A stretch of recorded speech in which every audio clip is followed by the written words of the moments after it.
confidence and investment flows. Mr. Speaker, these are the words of the finance minister.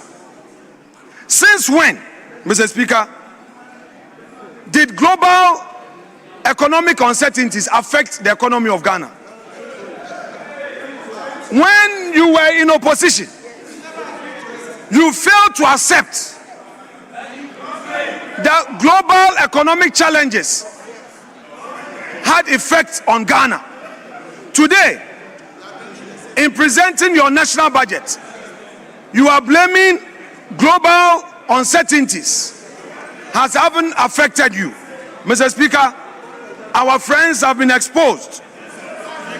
Their hypocrisy now known to the people of Ghana, that this is not a group of principled political leaders, but a group of convenience political leaders. Each day in government, they change their positions. They change authority as and when it pleases them. Mr. Speaker, we will hold them to account. We will expose them. We will scrutinize every move of them. Even if they use subtle ways to reduce our numbers, even if we are left with one in this chamber, we will put the heat at their feet and make life uncomfortable for them. Mr. Speaker, today, if you read paragraph 902 all the way to 905, this government claims that GMPC will be drilling oil in 2026. Mr. Speaker, a critical question must be asked. Whether or not GMPC can undertake major exploration, especially drilling in the Volta Basin, with such drastically reduced funding. And then, Mr. Speaker, they claim that we as a country, we are going to generate our own power. This power that we are going to generate, have you first dealt with the inefficiencies in the system? Because, Mr. Speaker, currently there is excess capacity. The take or pay agreement we have, that is costing so much money. You haven't dealt with it, and you say you are going to set up a new system, a new thermal plant, using future savings to do that. Is it another scandal in waiting? Mr. Speaker, if the majority and its government do not avail themselves for the minority, as few as we are, with our might and intellect to scrutinize you, you may go down in history as the most corrupt government in the history of Ghana. Avail yourselves and let us scrutinize you. Mr. Speaker, look at ECOWAS, the ECOWAS sub-regional growth. Mr. Speaker, table 4, page 8 of the budget. Clearly, table 4 explains why the mighty minority says that this budget is growthless, jobless, and hopeless. Mr. Speaker, perhaps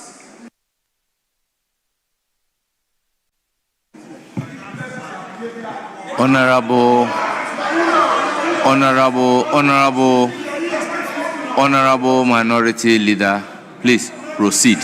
The respective backs should take note, because I can hear noise from both sides.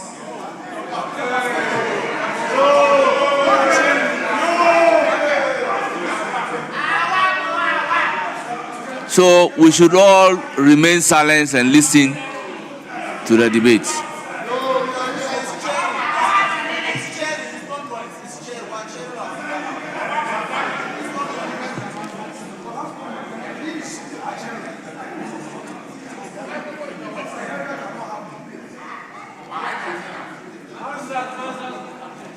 Please continue. Thank you, Mr. Speaker. Mr. Speaker, the Ghanaian story, when compared to our peers in ECOWAS, is nothing good to write home about. From their own table 4 at page 8, it is clear all other countries in the sub-region did so well in terms of their growth. Mr. Speaker, if you walk through this list one by one, their incompetence is exposed. We are asking them, where are the jobs? Ejumanu wahi. Where is the 24-hour economy? It is clear that 24-hour economy no atonsio. Mr. Speaker, let's go to the industrial sector. Reference Appendix 1C, page 15. The NPP administration left a burgeoning industry sector that grew at 7.1%. Mr. Speaker, growth in that sector has declined to a paltry 3.6% in 2025. This decline is due to the lack of activity in the construction subsector. Numbers don't lie. Whereas construction subsector grew at 9.6% in 2024, growth in the sector has declined to 2.9% in 2025. Now you see why we have been clamoring for you to pay contractors. Even your own ministers, 2025, did not have their releases. Non-payment of arrears owed contractors means they have to move away from sites. Most road projects initiated have been abandoned. Agenda 111 have been abandoned. Contract construction is a bedrock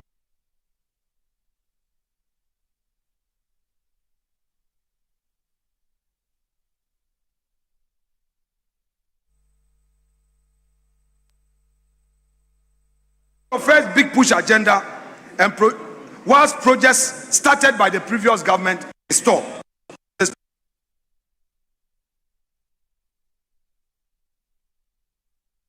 Pay contractors. Continue road projects started.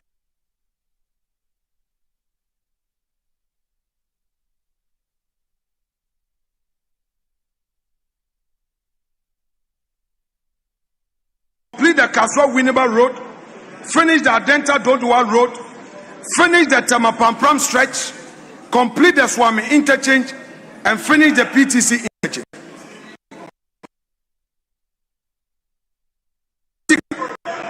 The NPP administration under Nana Akufo-Addo has a record of over 13,000 kilometers of road. Mr. Speaker, the 13,000 kilometers road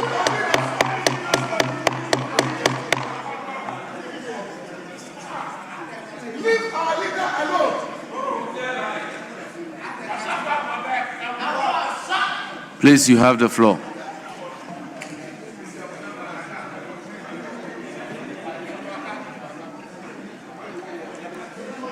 Mr. Speaker,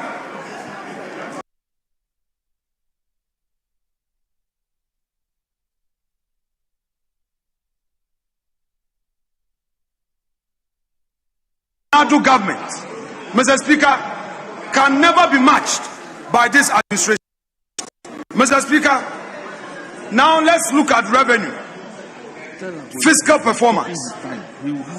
May I refer them to Appendix 2A at page 154 of the budget.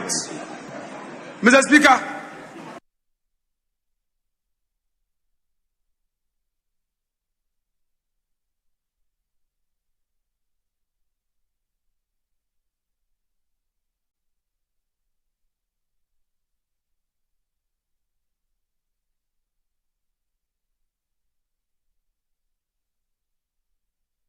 because it was unachievable and that the figures were cooked just to make the budget look good.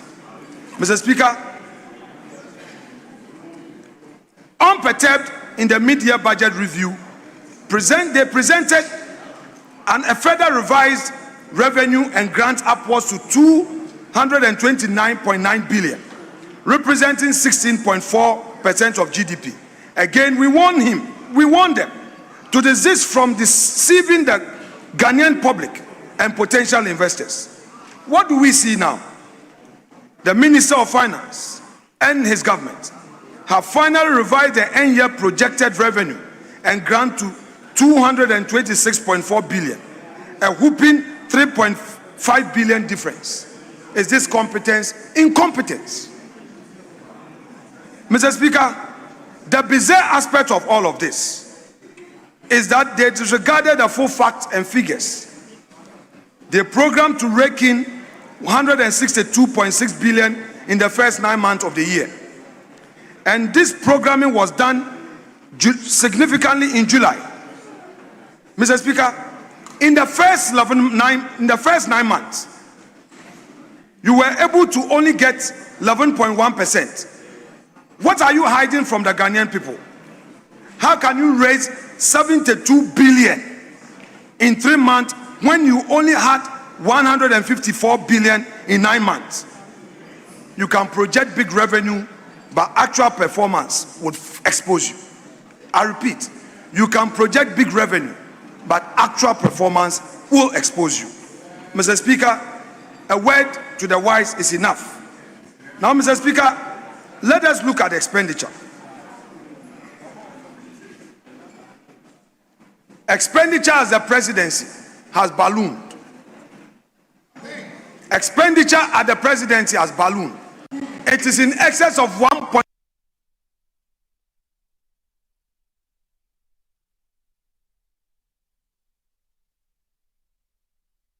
Is contained in the budget.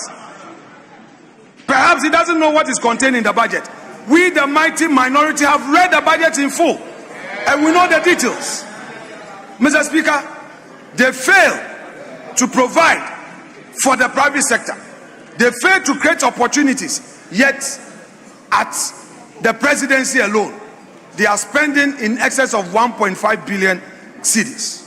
Mr. Speaker, let me turn to the women banking sector. Mr. Speaker, I want to remind the NDC that they cannot deceive the Ghanaian people. I refer them to Appendix 4A of page 174 of the budget. Mr. Speaker, they claim that they are providing 401 million to start the women banking. Mr. Speaker, what they try to hide are the things I'm going to tell the Ghanaian people. At 9:30, there's supposed to be a minimum capital, which capital must be unimpaired. Now, the minimum capital requirement for opening a bank, establishing a bank, is 400 million. That 400 million, you can't touch it. So if you say you are providing 400 million to establish the women banking, what money are you going to use to provide the loans? Mr. Speaker, in the 2025 budget, you did nothing about the women banking. Now you are providing for 400 million to establish a bank. What are you going to give out as loans? Again, you have deceived the women of this country. 2025 provided nothing, then in 2026 too, nothing. Mr. Speaker, the 24-hour economy has now become a chorus. If you go through the budget, paragraph 431, paragraph 458, paragraph 479, Mr. Speaker, there's one chorus. They even describe it at 24 economy plus and 24-hour economy. Which is which?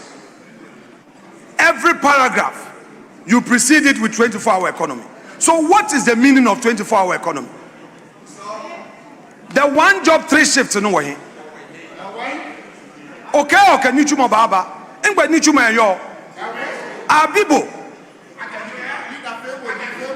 ake engbe nichuma yo. Mr. Speaker, the people of Ghana are asking the NDC 2025, 2026, even 2025, we can forgive you because you are just come. But what about 2026? What are the variables? What are the policy measures you've introduced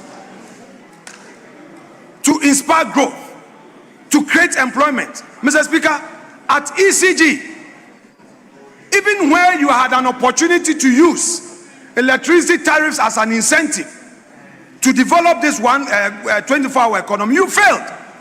This year alone, you have increased tariffs by 18%. 18% across board. How do you, without introducing reforms, burden the ordinary Ghanaian to pay more taxes, to pay more tariffs? Added to that was your 1 Ghana cedi per petrol diesel bought at the pump. What have you done? You claim that you are taking away e-levy, yet in the dead of night, you introduce the Doomsday levy, you introduce 18% electricity tariffs, and in the same vein, you claim that you are going to provide an incentive for economic growth and for businesses to work all night. What a hypocrisy. What a double standard. What an unprincipled government. Mr. Speaker, this government claims that it is going to develop Ghana. I want to ask a simple question. What have you provided for agriculture? Go through the budget on agriculture. You abandon the planting for food and jobs. You are rather giving more money to the gold board and abandoning our farmers. Akufo-Addo constructed no less than 12 landing beach sites at our coast. Go to the fishery subsector. What have you provided for them? Zero. Nothing. Yet you say we should praise you. All the monies you have provided for giving to galamsey activities through gold board, are you making a distinction between regularly mined gold and illicit gold? All we know is that Bank of Ghana is releasing dollars for gold board to buy gold. There is no transparent account. One day, one day. One day, one day. One day, one day. All the transactions and the gold board, where the exchange rate losses, the differentials went to, you would account for them. Mr. Speaker, let me proceed to deal with another issue. Mr. Speaker, recently the Vice President of our Republic raised this issue of public debt. Mr. Speaker, specifically, paragraphs 199 to 201 at page 32. This is what the NDC, Mr. Speaker, this is what they say. They claim that the public debt decline, the public debt to GDP declined from 68.9% as at end of September 2024 to a 45% a year later due to the debt exchange program. You go to the Ghanaian people and tell them that the debt exchange program was bad. But today you are taking credit for the debt exchange program. You are telling the people of Ghana now, after you had gotten power, the DDEP significantly lowered the debt. The agreement reached last year with commercial creditors, particularly Euro bond holders, helped a lot in debt reduction. The last leg with official bilateral creditors having become effective is the final bit. This is not prudent debt management, according to you. You are actually now adding to the debt stock. So when you meet IMF and the World Bank, you praise the Akufo-Addo administration for the steps taken in stabilizing the economy. Yet, when you meet the full soldiers, you lie to them. You will be exposed. Your hypocrisy is now known to all. You are now known as a government of convenience. Your principle is lost on you. Nobody takes you serious. Mr. Speaker, let me refer to paragraph 364 at page 54 of the budget. This is what the NDC government says about the Electoral Commission. Quote, Mr. Speaker, in 2025, the Electoral Commission delivered on its constitutional mandate with professionalism and transparency. Following the 2024 presidential and parliamentary elections, the Commission conducted election for the confirmation of 261 metropolitan, municipal, district chief executives. It also organized the rerun of Ablekuma North parliamentary elections, conducted Akotiaba elections, and supervised the Council of State elections for 16 regional representatives. Mr. Speaker, today, this same NDC is now crucifying the Electoral Commission through a questionable petition. Mr. Speaker, again, the governance of convenience has been exposed. Mr. Speaker,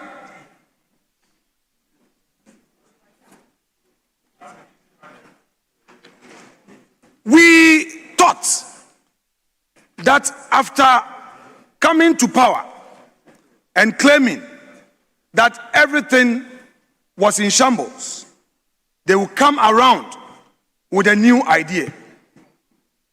Mr. Speaker, Omubaye, Omasem ni se Ghana bibia nkoso, Omude adwuma eba, enkola no yemba no anajo ombenye adwuma ye wo dokra obetumi adwa anojo. Omo se electricity bo beko form. Omo se adwuma ebeba ende ankronkro adwuma na MPP abreso omo de ba ya na yesema ye nje omo tax no se adwuma ni nyine collapse. NDC aban endro nkoa e wo mo budget no mu. Mr. Speaker, omo de VAT enkane no na omo a omo ye adwuma e wo makola e wo magazine omo na omo wo flat system 3% and there omo atwani nyina mu 3% no nanka enkane no small scale businesses no anu nso omo ye no omo atwamu ese omo ye reform. Mr. Speaker, Honorable Minority Leader, I intend not to interrupt you. Mr. But Speaker, you know, I will translate. by the rules. Stop this. By the rules.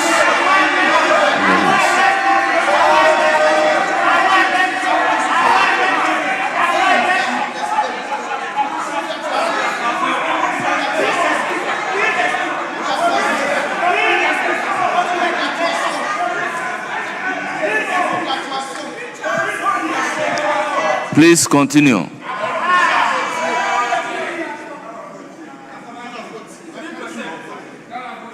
The Speaker, Ghana etie. Enti abeka no kra no. Mr. Speaker, Mrs. Subio. And omo baye electricity bua kosro. Who koto petrol 1 liter bi omo ju 1 Ghana cedi. With the Okada, Ekoto petrol. With the motorbike, Ekoto petrol. Omojo 1 Ghana cedi. And so omo see omo de adwuma eba. Mr. Speaker, ba omo ba ye yenya ye ni tua. Eye sikadie nkwa. So far, Mr. Speaker, omo ankasa ka say tax waiver and yet and say, Mr. Speaker, sika ankomu betumi ediaye development omo de $10 million $10 million and komu de achatata one company $10 million. Mr. Speaker, meanwhile $10 million way nke betumi ediaye mpuntujuma awe enkra bebre.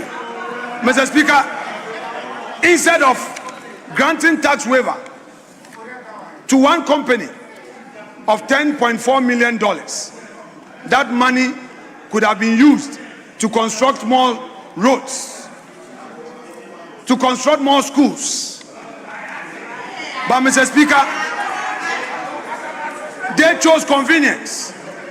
Mr. Speaker, the year of work run said, almost your koto aeroplane kasie e di amo mampani so fentu kwan. Na wo share aeroplane no buo echo billions, Mr. Speaker, or p.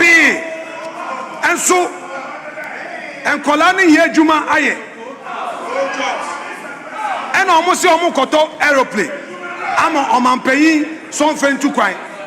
And so and canon almost say wuto plane more mampayi and ya the papa into one case of principles no way. Mr. Speaker, the NDC,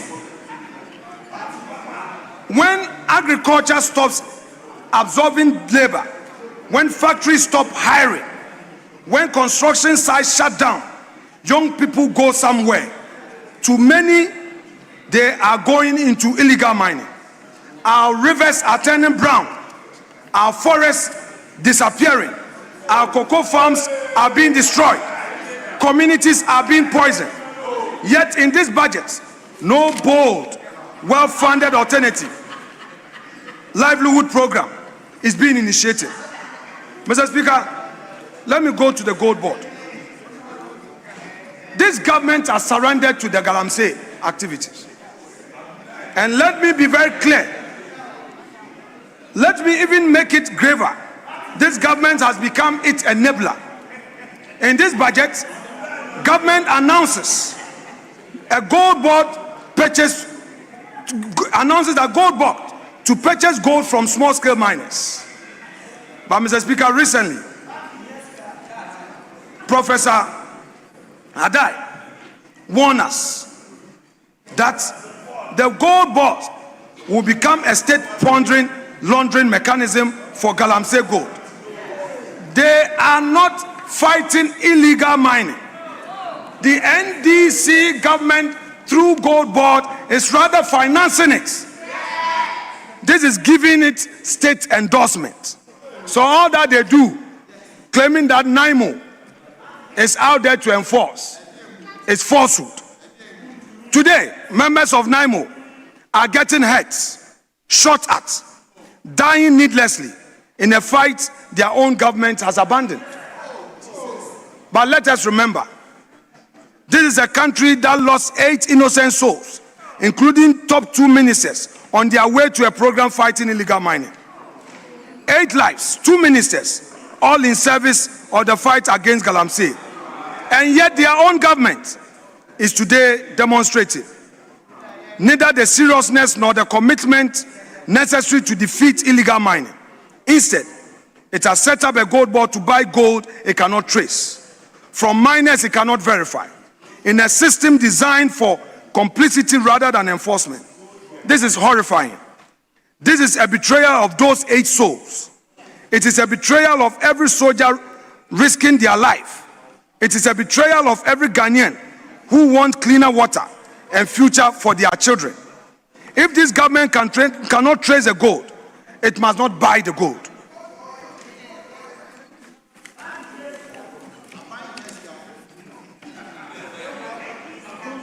Mr. Speaker, let me now turn to their infamous sanitary pad scandal. Numbers don't lie. In July 2025, the Finance Ministry said the price of sanitary pads had been reduced from 25 cedis to 15 cedis. At that price, the 6.6 million they projected was supposed to cost 99 million. Yet in 2026 budget statement, the Education Ministry is stated to have spent 45 cedis per pad, totaling 292 million cedis. So how come the 15 cedis per pad now rose to 45 cedis per pad? Mr. Speaker, the gap The gap between 292 million and 99 million is 193 million cedis. Mr. Speaker, this raises serious questions. This is a huge scandal with a large amount of 193 million ending up where? Mr. Speaker, the NDC government must come clean and explain this to the people of Ghana. We cannot sweep this under the carpet. We cannot be quiet. We will not be mute. You cannot shut us. You cannot use your numbers. And perhaps, if not satisfied, add a presiding officer to it to crush the minority. We will be loud, we will be clear, we will be bold and confront the misgovernance. Mr. Speaker, this 2026 budget must be rejected, not out of spite, but out of duty. Not to score points, but to defend the future. Not to win an argument, but to prevent another LWAC. Not in defiance of the Constitution, but to defend it. Mr. Speaker, our friends appear clueless. Our friends appear not to understand the very mandate that has been given them by the people of Ghana. Every single thing they say, they do the opposite. Every single promise they make, they resolve. A question must be asked. Can they point to a single social intervention program since they assumed office in 2025 January? Can the NDC point to a single social intervention program that they have initiated since January 2025? Mr. Speaker, for the avoidance of doubt, when Ghanaian people mention free SHS, they know who Akufo-Addo. When the Ghanaian people mention health insurance, they know Kufuor. We can boast of the free maternal care.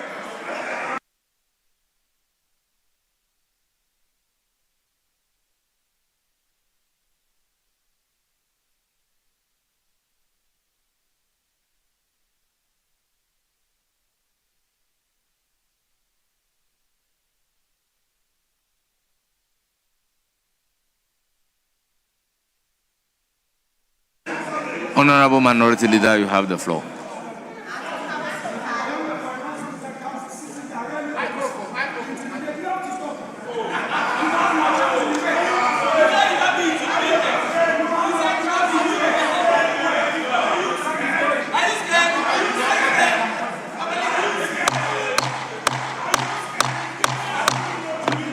Honorable Member, why?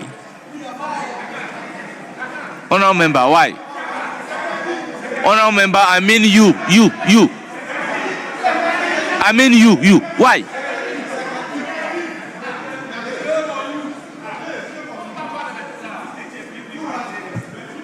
Yes, you have the floor.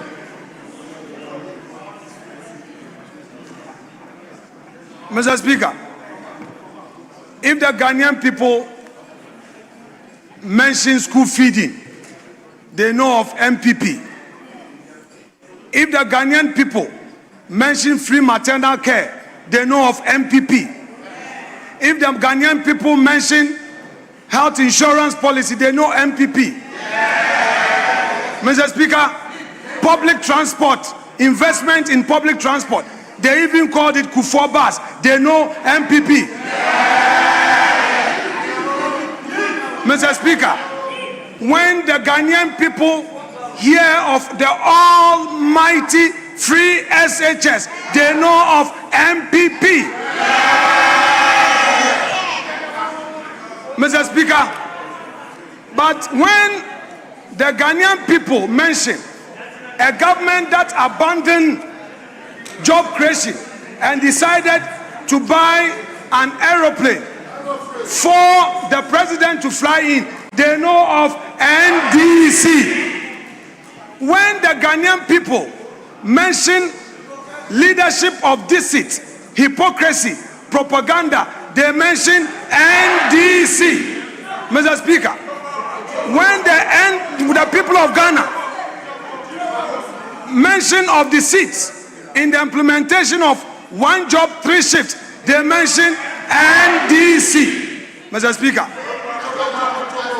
when they mention the double standard government that said it frowns against tax waiver, yet comes into this chamber claiming that it is rather streamlining a contract signed by the previous government and grants a whooping $10.4 million to a single entity, they mention NDC. Mr. Speaker, I want to challenge the NDC. If indeed the Tata contract was that bad, go and cancel it. Go and cancel it. We don't want you to streamline it. Don't come and protect anybody. Go and cancel it. Come back to Parliament for the review of the resolution and cancel the contract. Cancel it. $10.4 million to one company. Mr. Speaker, our friends in the NDC, it appears that they got the power, they are dazed, they have lost control in just 12 months. Today, there are ministers who appeared in this chamber. Anytime we ask them, have you received your releases? They are unable to answer. I want each of the ministers to dare the minority and be bold and state for Hansard whether indeed they received their releases. They received nothing. The government could not even prioritize its own programs. The government could not even implement its own programs. Ministers were left idle. Ministers were abandoned. Ministers became redundant. For those who were privileged to be members of this house, they found refuge in this house. This was their hiding place. They made themselves busy by always coming to this chamber instead of being at their offices to execute government business. Because Sikanu Wahi, Yebisa, almost say Atu forcing. Yebisa, Atu forcing. Atu is indeed forcing. Atu is indeed forcing. Atu, you are forcing. You are forcing. You are forcing. You are forcing the youth out of jobs. You are forcing to get 18% electricity tariffs. You are forcing to ensure that you create a new VAT basket to compel many of our small-scale businesses to get into this new threshold. And Mr. Speaker, you know what you're going to do? Atu, you are forcing many people out of jobs. Hey, if you meet this minister, say Atu is forcing. No, it's not me. Oh, it's Atu. It's Atu. Hey, Atu. Mr. Speaker, to conclude, even Parliament is given a paltry sum. Parliament has not been given sufficient allocation for its activities. Is it the government that cares?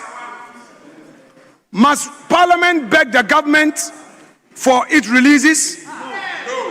Must government be begged for money to undertake its activities? Mr. Speaker, today, after succeeding in what I will call, the minority will call, judicial capture, they are on their way to ensuring electoral commission capture.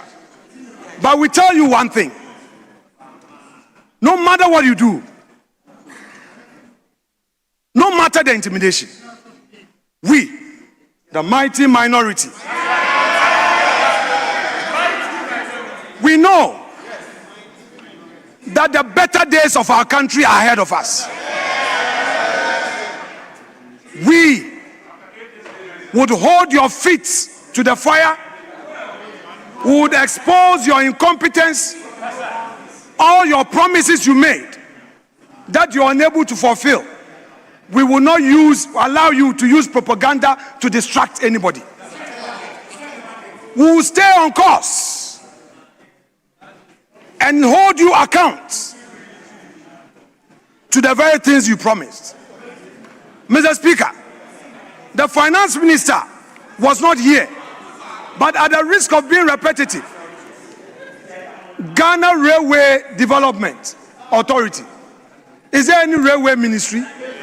Is there a Works and Housing Ministry? Go and check page 74, page 75 to page 76. Finance Minister, perhaps we may forgive you because you have an added responsibility at the Defense Ministry. Because they want you to buy the aircraft before you leave there. They want you to buy the presidential aircraft. Otherwise, why have they not appointed a new Defense Minister? They want you to finish that transaction. But your Deputy Minister and your technocrats, the various ministers, including the Roads and Highways Minister, where were they? Did this budget go to cabinet? Did they read over this budget? Finance Minister, this has never happened in the history of this country. You bring a budget of mistakes. You don't read over your budget. So, Mr. Speaker, by extension, every figure in this budget is compromised. We must now watch your figures again.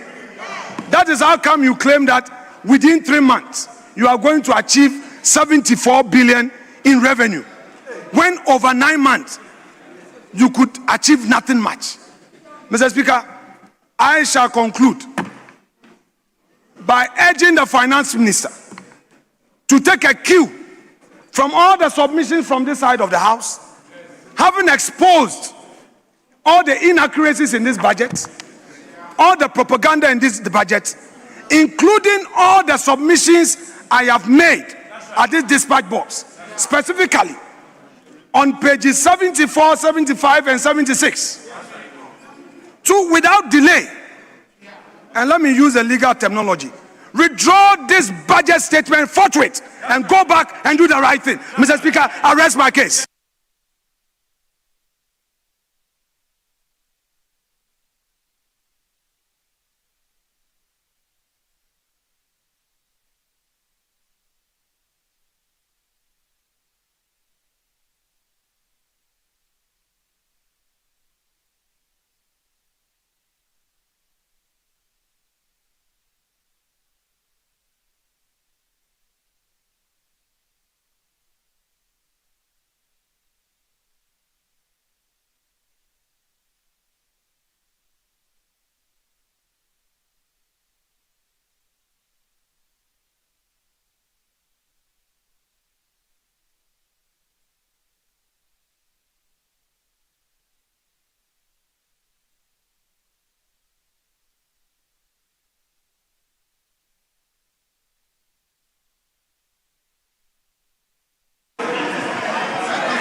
Honourable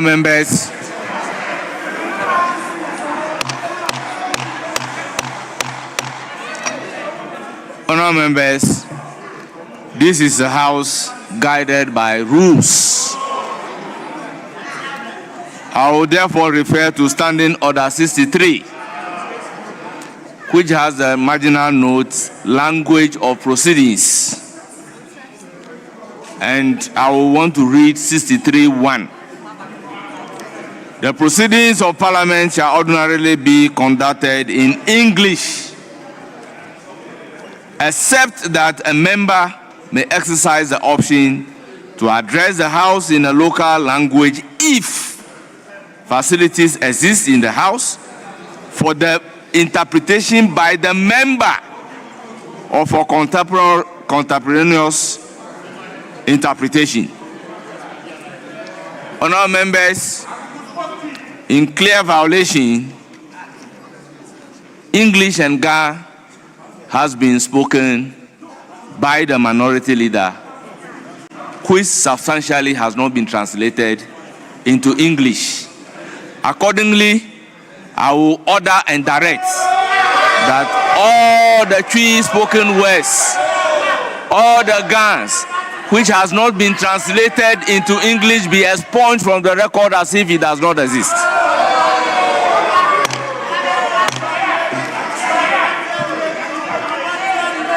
Honourable members, I will proceed to give the floor to the Majority Leader, Mahama Ayariga.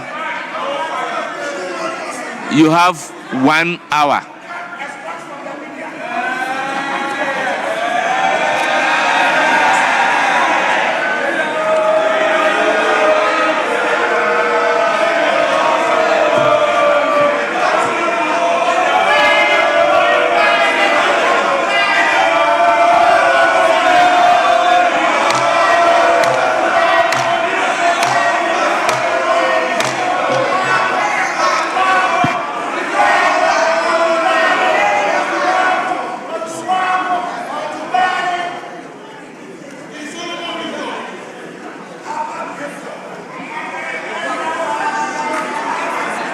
Majority Leader, you have the floor.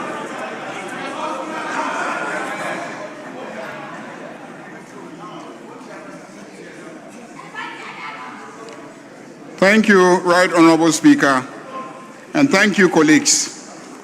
Let me thank all colleagues on this side of the House and across the aisle for their very revealing and informing comments on the budget. Once again, some of our first-timers have risen to the occasion and made us very proud in this chamber by making very impressive comments on the budget. Your boldness and effective contribution have not gone unnoticed. A lot has been said in favor of the budget, and a lot has been said against the budget. I'll reaffirm some of the good things, and I'll respond to some of the criticisms. This budget and the policies underpinning it is to reset Ghana for growth, jobs, and transformation.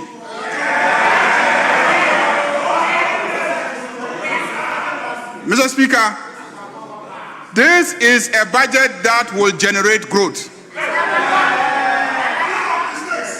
This is a budget that reflects prudent management of the resources of this economy to achieve growth objectives. In one year, and this budget reflects it, we have shifted gears from a criminal handling of the economy to prudence. Indeed, the president had cause to describe the situation that we met in this country as a crime scene. Mr. Speaker, let me start with the energy sector.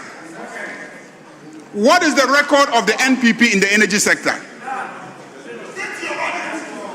Mr. Speaker, they mismanaged the Millennium Challenge account Energy Compact 2.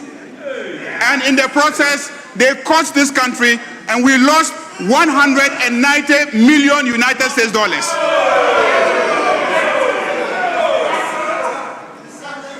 Mr. Speaker, by giving the distribution sector to a certain PDS, which went and forged records in providing a payment guarantee.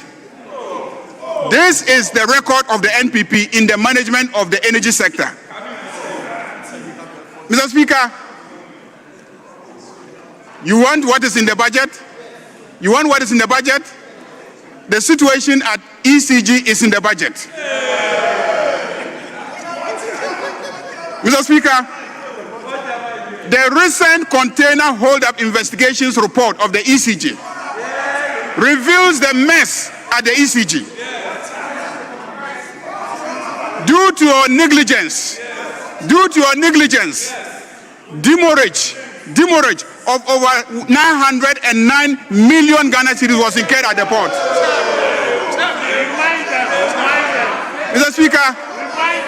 Mr. Speaker, corruption was at its height. Clearing contracts to the tune of 159 million was awarded. Mr. Speaker, a 127.6 million contract was awarded to a company which did not have customs house agent registration. Mr. Speaker, there was massive deviations in budget for procurement vis-a-vis actual procurements.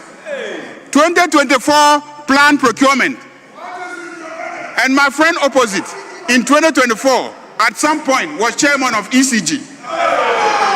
2024 planned procurement was 1.3 billion, but actual procurement was 6.8 billion. A deviation of negative 487%. And all these contracts were sole sourced, single source procurements. Mr. Speaker, ECG owed power producers over 60 billion Ghana cedis. As of December 2024, ECG owed power producers over 60 billion Ghana cedis. The energy sector as a whole owed over 1.46 billion United States dollars. That is over 20.8 billion Ghana cedis. You stand here and you ask us, when is 24-hour economy starting? 24-hour economy will start when we have cleared the mess at ECG and we have created a 24-hour energy system. Mr. Speaker, what is the NDC management of the energy sector? What does the budget say? Mr. Speaker, the budget says that the energy sector has been better managed. We suspended all power purchase agreements. All power purchase agreements were suspended. We migrated all non-strategic state-owned facilities to prepaid metering systems. We are reintroducing private sector participation in power distribution without a PDS scandal. A second gas processing plant is being developed to save Ghana an annual expenditure of $350 million on liquid fuels to power generators. We are managing the energy sector more efficiently. With this project, Mr. Speaker, the second gas processing plant will save Ghana $481 million in forex every year. And Mr. Speaker, for those who are asking where are the jobs, when we construct the second gas processing plant, we will create 1,500 new direct and indirect jobs for the youth.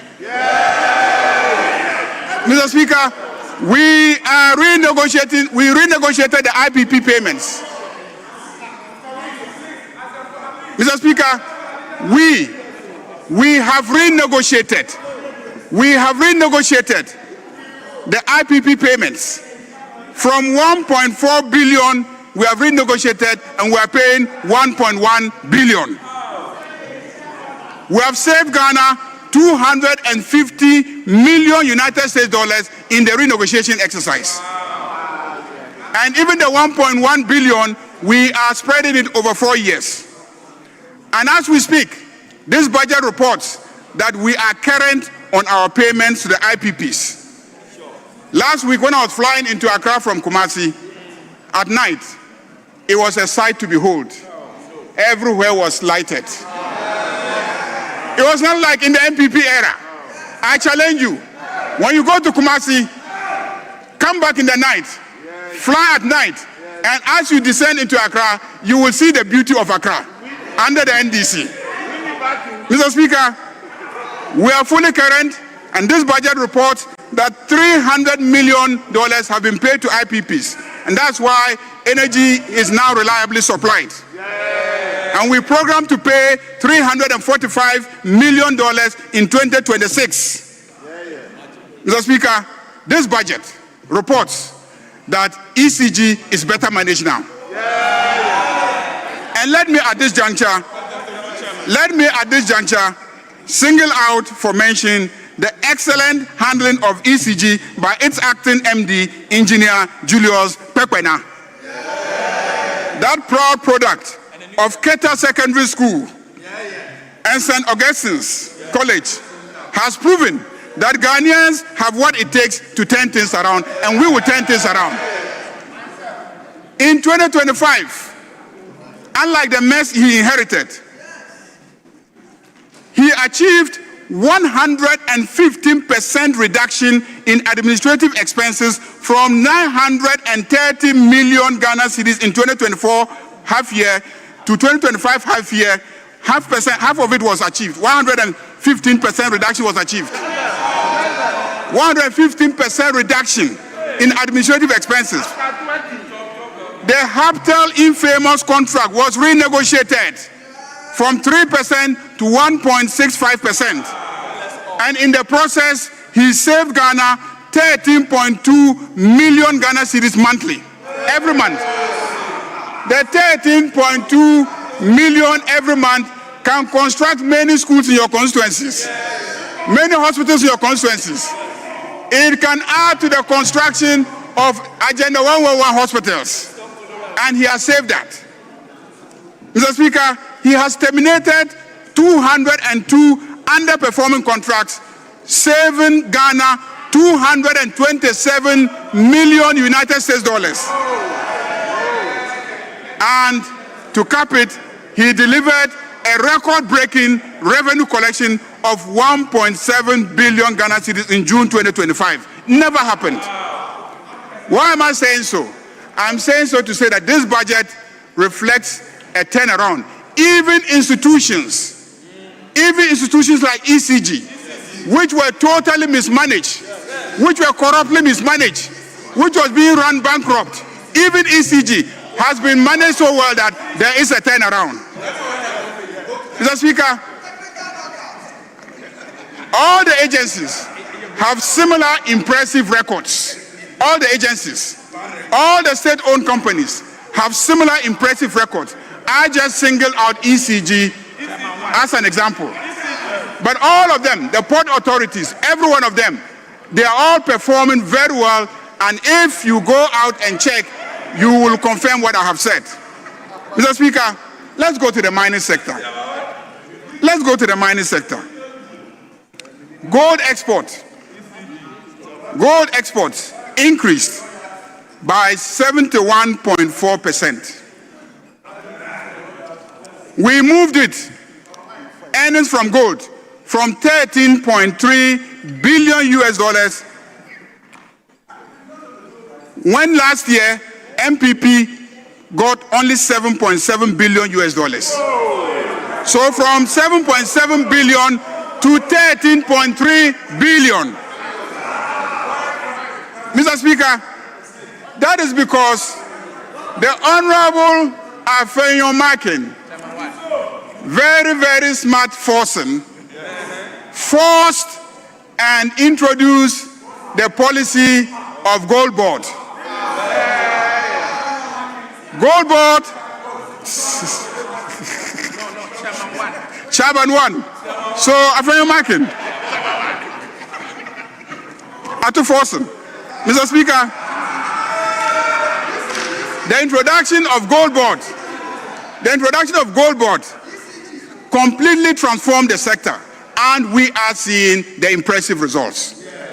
Mr. Speaker, the debate about anti-galamsey fight, and I've heard members on this side indicate that because we allocated only 150 million Ghana cedis, then we are not committed to the debate against the fight against galamsey.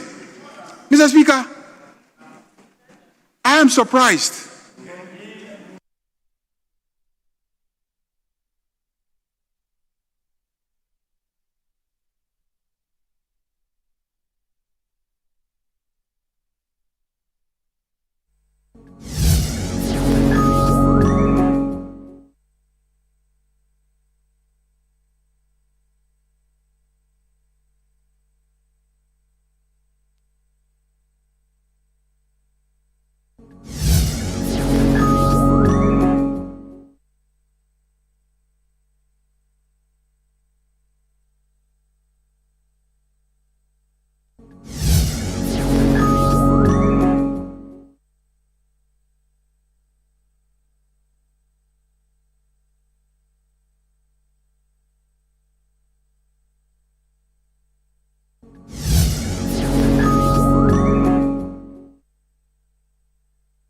go towards making Ghana very capable.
With illegal mining activities tend to be people's concessions. Because they have difficulty in prospecting, they are not developing them. When you cancel the tax on prospecting, all these companies will move in and prospect. When they prospect, they will relinquish some areas. And when they relinquish those areas, you can convert those areas into community mining sites. And you can also establish medium and small scale mining licenses there. And those people who are engaged in galamsey, those who are engaged, if you go to all the places where we have serious problems, you will find out that the galamsey activities are happening in people's concessions. And we need to encourage them to relinquish them. And they will only do so after they have prospected and established that they don't need those sites. But small-scale miners can do well at those sites. Mr. Speaker, what is the track record of the NPP when it comes to the management of our gold? We haven't forgotten. We haven't forgotten about the royalties deal. Ajapa royalties. Ajapa royalties. When you attempted to sell all the future gold of this country, you try to sell all the gold, the future gold that will be mined in this country, the royalties. You wanted to collect the money ahead and spend it. It was when Ghanaians resisted that you stopped. That is why my uncle Mate Hamidu, in his corruption risk analysis, described someone as the mother serpent of corruption. It was as a result of what happened in the attempt to force Ajapa royalties on the people of Ghana. Mr. Speaker, let me go to the health sector. What is the track record of the NPP? I remember during Corona, there was a period of time when every day we will be locked up in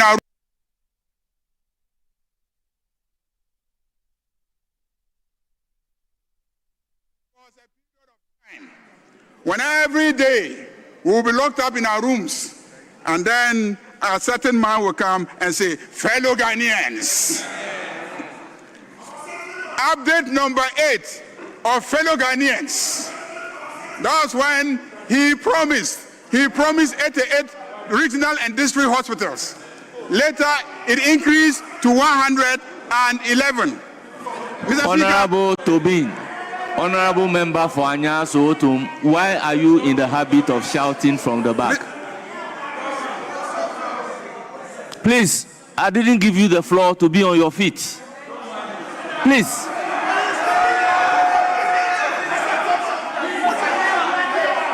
Please. Why? We are all honorable members. And we need to behave as such.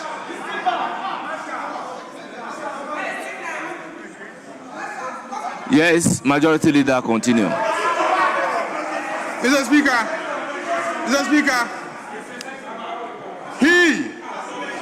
during the 8th update on Sunday, 26th of April 2020, promised to construct 88 regional and district hospitals.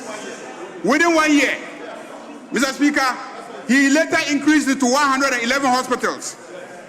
Each hospital, the district hospital, each hospital is to cost 17 million United States dollars.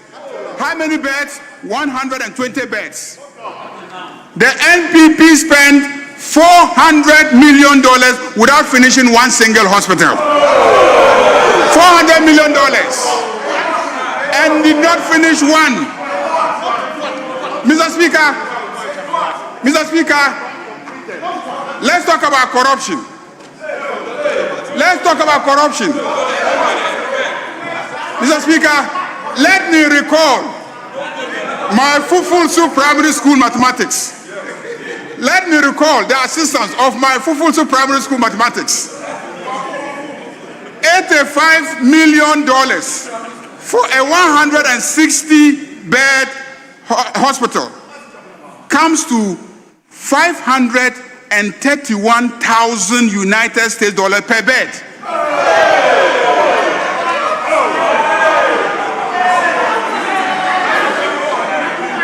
The MPP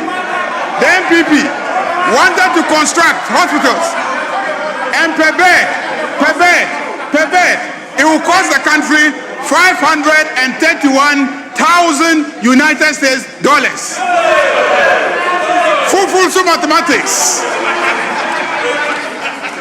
Mr. Speaker, the district hospitals, $17 million per 120-bed hospital.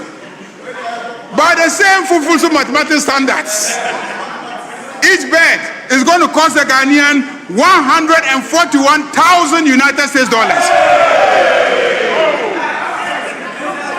My brother, the minority leader, has constructed a big hospital in his constituency. I'm aware. He said it in this parliament, in Winneba.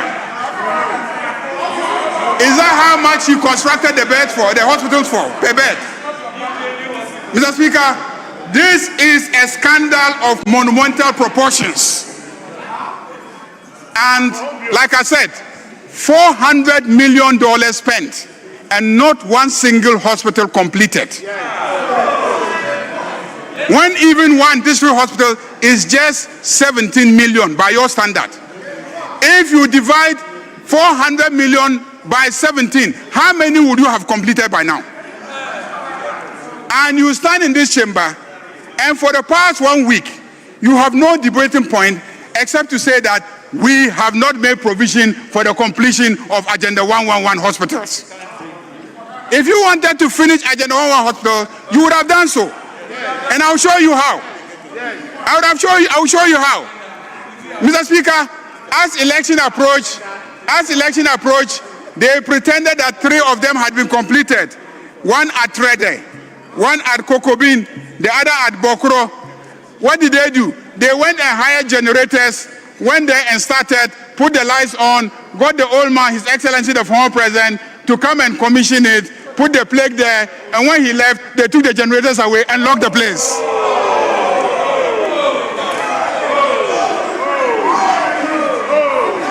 So not even one hospital is functioning.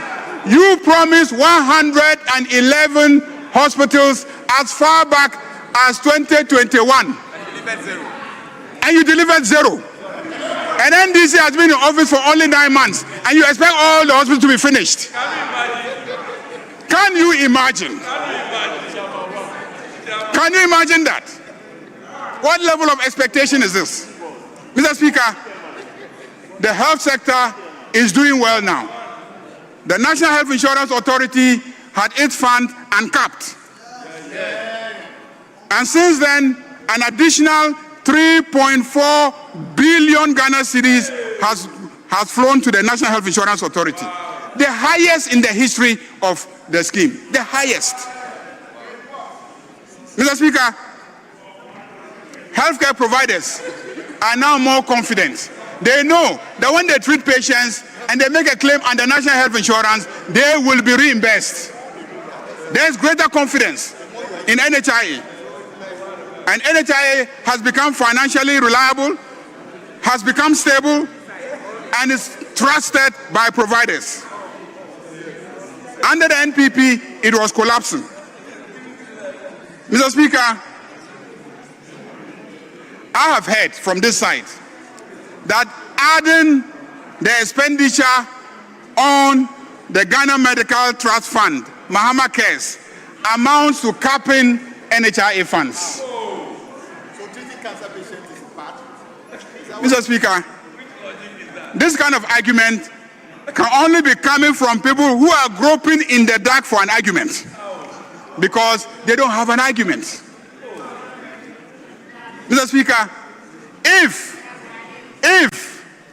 we hadn't awarded $100 million contract to Lightwave Solutions Limited for simply maintaining the records of hospitals, you would have had more money to finish Agenda 111 hospitals. Get fund. You borrowed under the Dachi bond and spent all the money ahead of its collection. You've forgotten. That's how you manage Get Fund.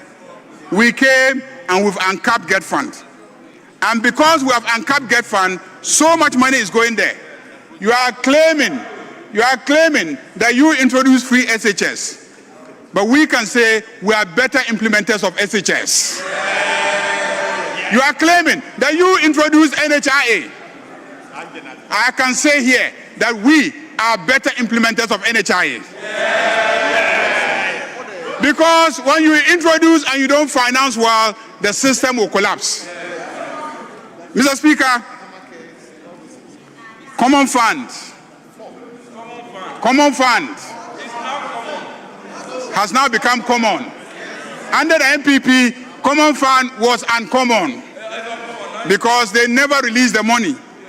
We have uncapped and we are making sure that 80% of Common Fund money is going to the assemblies directly. And it is enriching the districts, creating jobs in the districts, boosting the local economy. And I can see that when you look at inflation, it's down. When you look at the indicators, they are performing well. All because there is vibrant economic activity taking place at the local level. Mr. Speaker, let me go to taxes. This budget marks a shift from an economy that was burdened with e-levy to an economy that is free from e-levy. You stood in this chamber and said that this economy will collapse if e-levy was not imposed. We have removed e-levy and the economy is doing better. Mr. Speaker, when you say road, they'll say e-levy. When you say you need a hospital, they'll say allow us to pass e-levy. When you say you want to employ teachers, they say e-levy. And they force us and pass e-levy. We have removed e-levy and the economy is doing better. Mr. Speaker, this budget marks a shift from an economy burdened by COVID levy to an economy that is free from COVID levy. COVID levy has been taken away. Mr. Speaker, this budget has also confirmed that our decision earlier in the year to remove the withholding tax on gold sales is indeed revolutionizing the gold subsector. Mr. Speaker, an argument has been made in this House by friends opposite that we inherited a good economy. And I've heard my colleague, the minority leader, repeat that argument here. And that it is because we inherited a good economy that we are able to promptly pay our debts. I heard that. Mr. Speaker, the reason why we are able to pay our debts is because we replaced fiscal recklessness and criminal management of the economy with honest, responsible fiscal management of the economy. We replaced recklessness with prudence. The era of bloated, opaque, and corrupt expenditures are no longer the order of the day. Because Atuforcing will not allow bloated, opaque, and corrupt expenditures. If that is what you say people are complaining about, this side of the House supports him. We will spend, but we will spend on the right matters. We will send the money to common fund. We will send the money to get fund. We will send the money to NHIA. Mr. Speaker, and we will spend and we will retool our armed forces. Mr. Speaker, if this government was dumping $58 million in massive holes in the name of building a cathedral, we will not have be able to honor our debt obligations. 97 million. Mr. Speaker, if we're looting and plundering the resources of ECG the way it was done in the past, we will not be able to honor our debts. If we're giving HAPTEL 3% of ECG revenues, we will not be able to pay our debts. ECG developed their own mobile app, and HAPTEL came and collected $12 million from them just to enhance that app. $12 million to enhance an app. And after that, they were taking 3% of the revenues that have been generated by the same app that ECG used their money to develop, for which HAPTEL collected $12 million to enhance. If we're managing the economy that way, we will not be able to honor our debt obligations. If we're wasting money on fraudulent schemes like Zipline, we're giving them $15 million to drop blood in rural areas. Those monies could have fixed the roads to those rural areas. Mr. Speaker, if Atufosun was approving monies so that we can give $108 million contract for servicing and maintaining our ambulances, we will not be able to honor our debt obligations. Mr. Speaker, $108 million to service ambulances, not to buy new ambulances, but to buy spare parts and service ambulances. This is how you manage the economy. That's how you could not pay the debts. That's how you put us in the kind of debt that you put us. That's how you had to do the debt exchange program.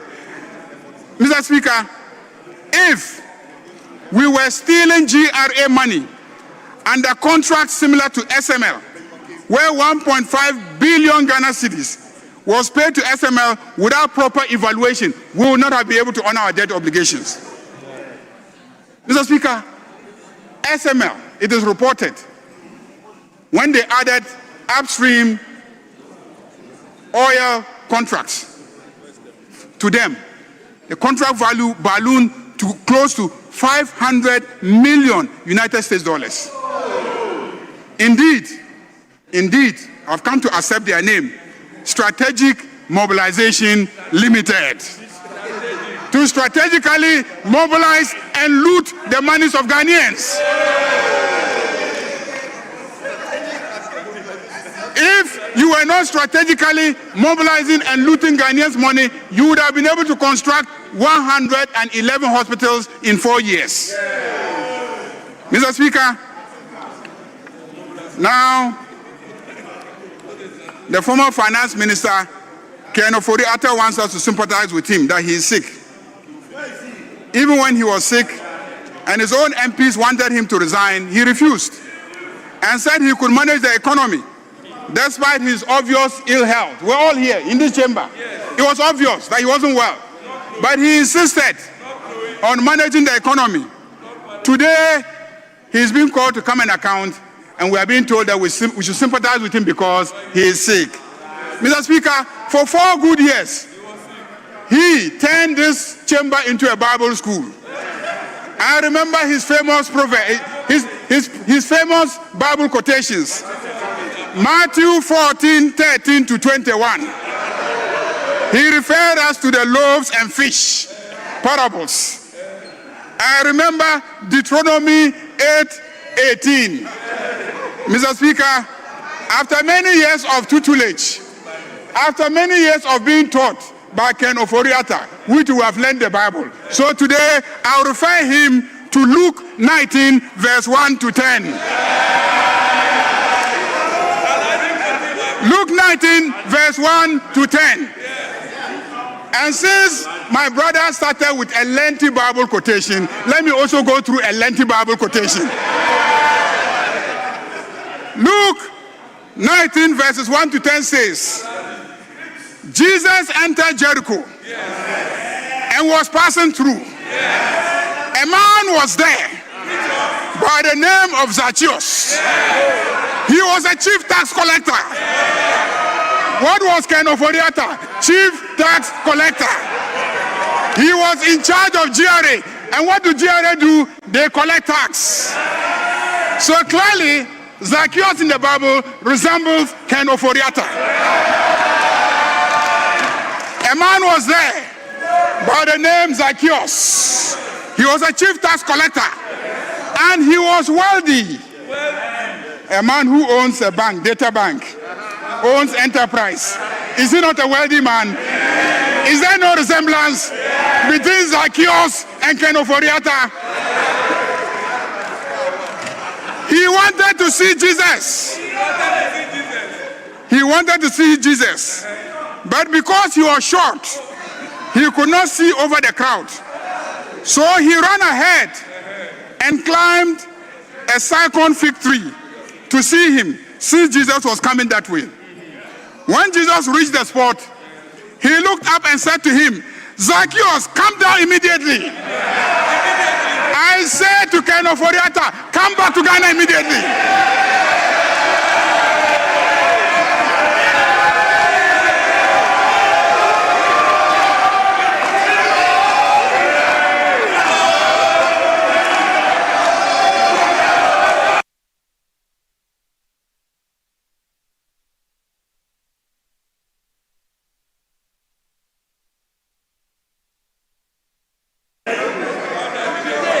Zacchaeus. Zacchaeus. Oforiata. Oforiata. And Jesus said to Zacchaeus, I must stay at your house today. Mr. Speaker, if you recall, we tried to go and stay in his house recently. So he came down at once, and Jesus welcomed him gladly. All the people saw this and began to mutter, he has gone to be the guest of a sinner. The people said that Jesus has gone to be the guest of a sinner.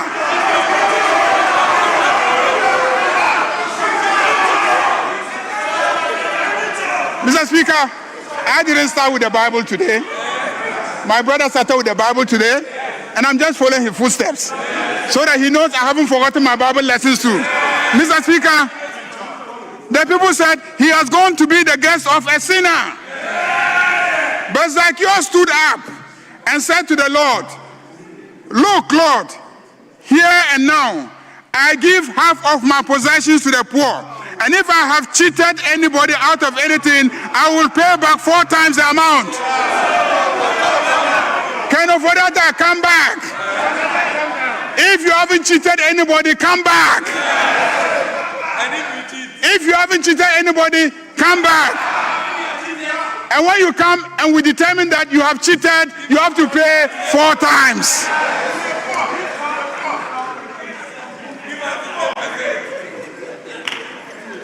And Jesus said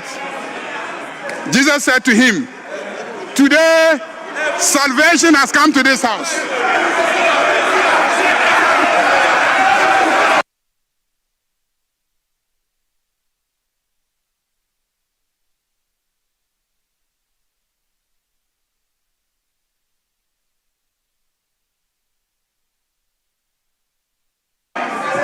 Honorable Mr. Speaker, Jinapo, it appears the members don't want you to leave. It appears they are happy about your presence. That's just by the way. Yes, Honorable Majority Leader, you have the floor. Mr. Speaker, and Jesus said to him, today salvation has come to this house because this man too is a son of Abraham.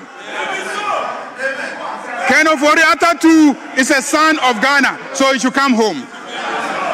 The Son of Man came to seek and to save the lost. Mr. Speaker,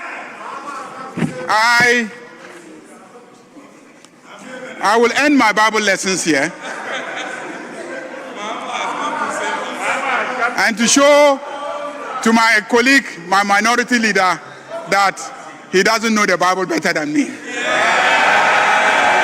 Mr. Speaker, if he doesn't know, my mother used to own a church. Let's continue. Financial sector mismanagement of the NPP. Paragraph 275.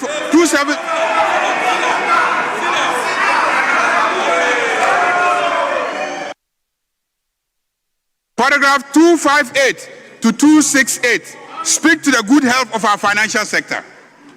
The sector is rebounding and confidence is being restored after the NPP collapsed the sector. Amen.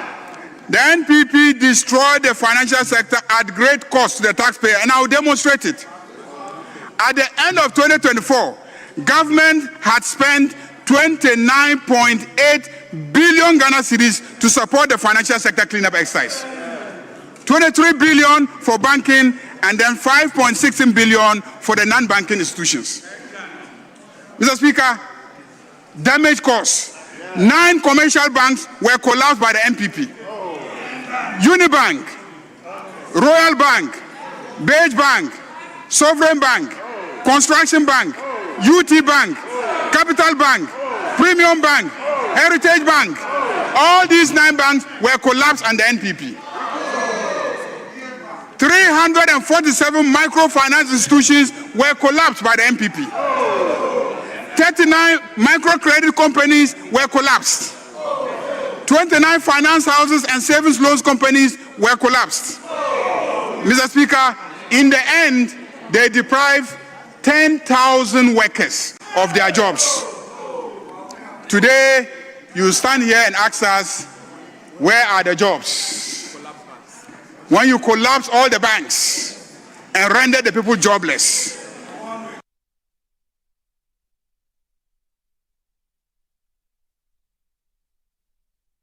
When you collapse all the banks, they collapse the banks and they spend monies, fraction of which could have saved the banks. That was your style of economic management. Let me apply my Fufulsu mathematics. They increased the capital adequacy ratio to 400 million Ghana cedis. Capital adequacy ratio. And then you collapse 9 banks and spend 11.7 billion Ghana cedis in 2018 to clean the resultant mess of the collapse of 9 banks. If you divide 11.7 billion Ghana cedis by 400 million, you will get 29 banks. So 9 banks are sick. You don't cure them. You collapse them, and then you spend money that you could have used to create 29 banks to deal with the mess. That was your record when it came to the management of the finances of this country. Mr. Speaker, this is Fufulsu mathematics. Mr. Speaker, and most of the banks that were collapsed were our local banks. You talk about job creation. Mr. Speaker, let's look at the social and also the capital expenditure outlay in the budget. You will see clearly that those expenditures, when implemented, will definitely create jobs. Amen. Over 60 billion Ghana cedis worth of road contracts have been awarded under the big push. Amen. When you hear big push, you should hear big jobs. Big push, big jobs. 60 billion Ghana cedis worth of road contracts. Can you imagine how many carpenters will be used? Can you imagine how many masons will be used? Can you imagine how many engineers will be used? Can you imagine how many truck operators will be used? How many bulldozer operators will be used? How many cement sellers will sell? Do you know how many jobs will be created by the big push of over $60 billion contracts? I'm surprised that you don't understand where to spend. Why? When Donald Trump was talking about creating jobs, he talked about big expenditure. Big ticket expenditure creates big jobs. And I am very confident that by the end we finish with the over 60 billion Ghana cedis big push projects, not less than 400,000 direct and indirect jobs will be created. And we will be halfway through our target.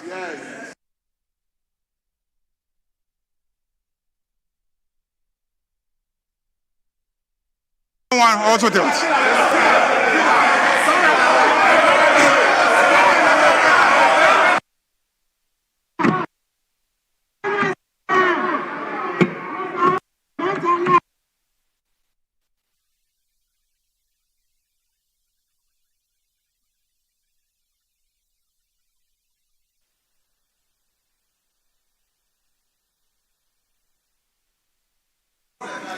The kitchen is getting too hot. Kitchen is getting too hot. 100 million Ghana cedis for the complete.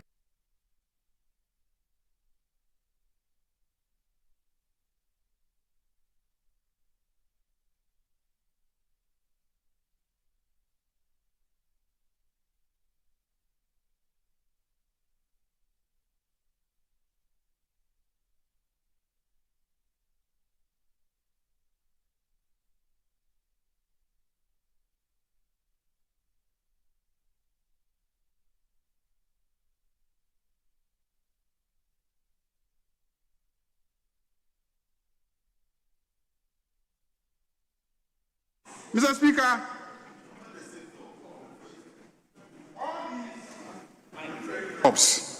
all these will create jobs. So those who are saying that this budget doesn't say anything about creating jobs, I'm wondering where in the budget they were reading social because it's littered everywhere that these measures, when undertaken, will definitely create jobs. Mr. Speaker, let me go to social expenditure. We have allocated 1.1 billion to the LEAP program. 1.1 billion Ghana cedis to the LEAP program.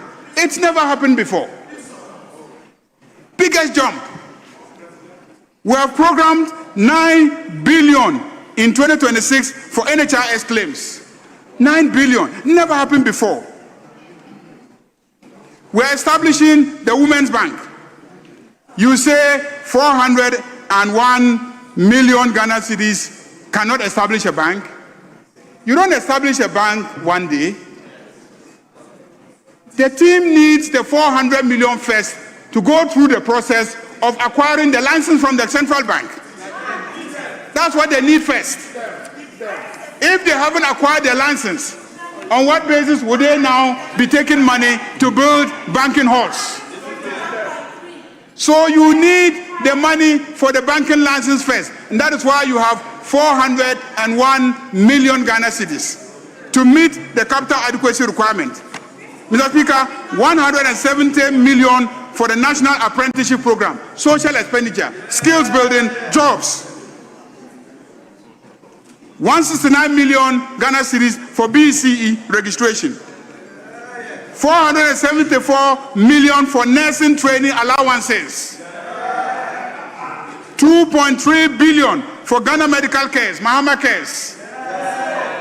292 million for free sanitary pads.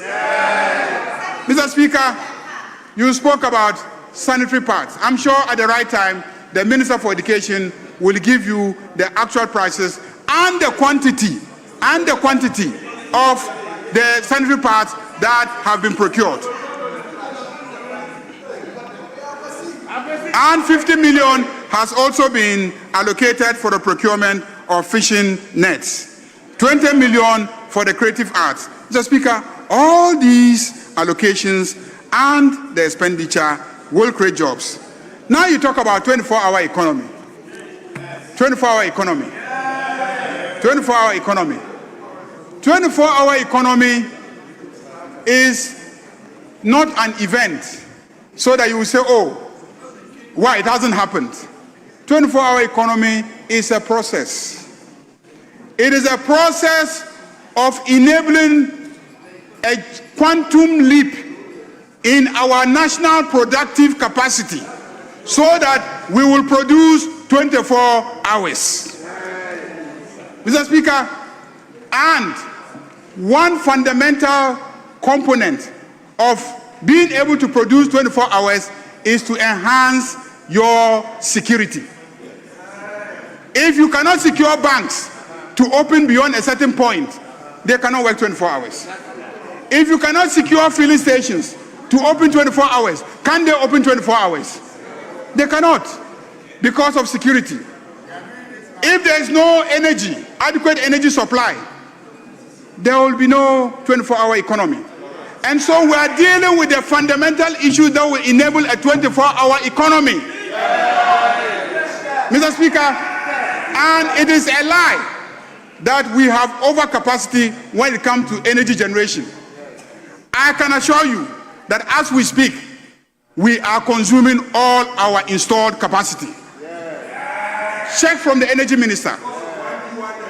Check from the energy minister. He will tell you, not because of 1D1F, because the private sector has suddenly become confident in our economy and they are investing and they are producing and they are using energy. That is what is generating the surge in the utilization of our energy. So we're almost at that point where we are going to get overstretched in terms of the supply of energy. And that is why we are introducing structural reforms. We are building a second gas processing plant so that we can bring in more independent power producers. And that is why we are thinking smart. And instead of keeping our billions of dollars in accounts in the US, which is generating only 1% for us, we will rather bring it back here and then we will use it to establish our own power generation plants, and we will produce power at a much, much cheaper cost. To establish the 24-hour economy authority is in this house. It has arrived. What you've been asking about, the bill to establish the 24-hour economy authority has landed. I click it. It has clicked. I pick it. I pick it. Mr. Speaker, 24-hour economy. I pick it. And my brother stood here and said, John Mahama is increasing electricity tariffs by over 18% in 2025. Mr. Speaker, we are all listening to radio. I have not heard the announcement of a tariff increment of 18% in this country. At all, I have not heard. We were invited to a session organized by PURC, and they established that in 2024, when you were supposed to allow them to increase electricity tariffs, you prevented them from increasing electricity tariffs. And that is how the debts accumulated, because ECG was not making enough money to pay those debts. And so they were pleading with us to allow them to increase the tariffs. But no increment has been made yet. And that is the job of PURC. So, Mr. Speaker, that statement that he made here, that tariffs have been increased by 18%, is totally untrue. It is false. Mr. Speaker, let me conclude by thanking the Minister of Finance for bringing such an excellent budget to this House, for such excellent, smart, forward-looking plans and strategies to transform our economy. Mr. Speaker, major initiatives have been planned. There is a plan to construct a sewage treatment plant to replace the existing one here. There is a plan to construct an interconnecting concourse between Terminal 2 and Terminal 3. All those are jobs. There is a plan to construct a multi-purpose, multi-story car park at Terminal 3. Jobs will be created. Sunyani Airport runway and terminal renovation and extension will happen. Bolaratanga Airport will be developed. Wa Airport will be renovated. Mr. Speaker, and as for social interventions, I'm surprised that he doesn't know that no fee stress is a social intervention. I'm surprised that he doesn't know that Mahama Cares is a social intervention. I'm surprised that he doesn't know that all the money that we are spending on education through GET Fund, which was established under the NDC, is a social intervention. And I'm surprised that he doesn't know that Common Fund, which was established in the Constitution, passed by the NDC through, at the time that the PNDC was in office, is a major social intervention. So we have a longer history of social intervention than you can recount. So I don't want you to ever say that NDC has never introduced a social intervention. Mr. Speaker, on that note, let me thank honorable colleagues and thank the minister and say that this year's commentary on the budget have been very impressive. I'm impressed with the contributions, and from this stage, I believe we will go and consider the sector budgets. I urge chairpersons, I urge ranking members to use the facilities that we have created, which is the live telecast of committee budget hearings, so that the public can see the work that we do at committee in the consideration of the budget. Mr. Speaker, I thank you very much.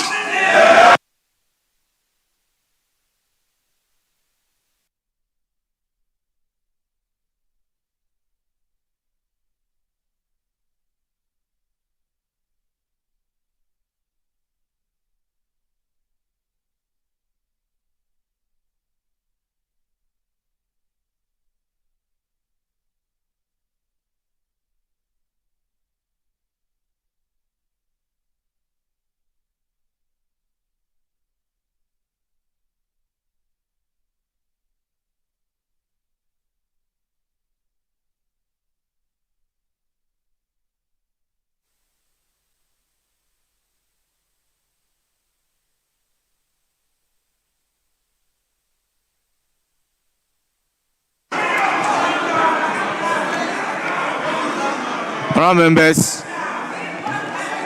let me use the opportunity to thank the two leaders for their concluding remarks. I will therefore give the floor to the minister who presented the budget.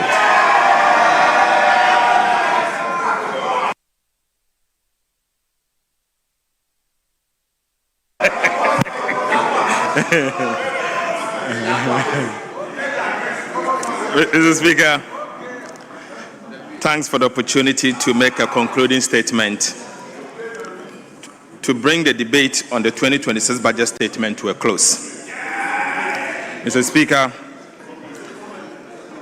2 weeks ago, acting under the authority of His Excellency the President, I presented the 2026 budget statement and economic policy of government to this House. Since then, Mr. Speaker, honorable members have taken their turns to interrogate its policies and proposals. Many contributions have been constructive. Others, regrettably, were built on deliberate mischiefs, misunderstanding, selective reading of data, or argument that collapse the moment you place them beside the facts. Mr. Speaker, this is a House of Records. So in concluding, I'll take my time to correct some misimpressions and some information that has been placed unanswered. Mr. Speaker, First, let me start with a statement made by Honorable Abena Osei-Asare on industry, growth, and 1D, 1F agreement. Mr. Speaker, my colleague, the Honorable Abena Osei-Asare, claimed that industry slowed because of 1D, 1F, and that 1D, 1F has been cancelled, and as a result, the industry growth has slowed. Mr. Speaker, according to the Ghana Statistical Service, the oil and gas subsector contracted by 18.1% in the first quarter of 2025 and 22.5% in the second quarter, averaging about 20.1% in the first half of 2025. That single structural shock pulled overall industry growth down to 3.4% in the first half of 2025. The cause was clear, Mr. Speaker, and this is because of three things. One, corruption in the sector, and two, underinvestment, Mr. Speaker, and most importantly, operational decline in the petroleum volumes, as we have seen. Mr. Speaker, it had nothing to do with the cancellation of 1D, 1F or realignment of 1D, 1F. Even more interestingly, Mr. Speaker, the subsector of which 1D, 1F beneficiaries actually sat grew by 6.3% in the first half of 2025. So, Mr. Speaker, I'm surprised to hear a former Minister of State at Ministry of Finance make argument that is not founded on data. Mr. Speaker, clearly, this has been misinterpreted and the actual details are not coming out. Mr. Speaker, this budget expands, it does not constrain. Mr. Speaker, let me take my time to point to certain key factors, expenditure lines in the budget that will expand industry. We are rolling out $500 million United States dollars oil palm development financing window. Mr. Speaker, we are also acquiring 4,000 agriculture machineries to boost industry. Mr. Speaker, we have created new incentives for textiles, agro-processing, and pharmaceutical industry that are export-oriented. Mr. Speaker, these are all in the budget. Right, Honorable Speaker, in addition, the VAT reforms are designed to foster business expansions and create new jobs opportunities. Mr. Speaker, I heard my good friend and brother, Afenyo-Markin, aka Chairman One, making a statement that we have rather added small businesses into the VAT net. Mr. Speaker, I've always cautioned him that I know him to be a lawyer, I know him to be a litigant, but I don't know him to be a tax expert. And so when it comes to areas of taxes, he should defer that to me and I'll help him accordingly. Mr.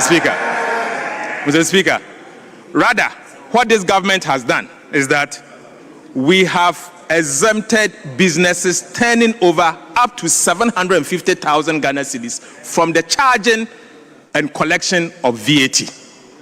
This is a government that cares. Right, Honorable Speaker. The evidence before us does not support the conclusion that cancelling 1D, 1F has caused the industry sector to rather decline. In fact, it is contrary to the statement that was made by Honorable Abena Osei-Asare.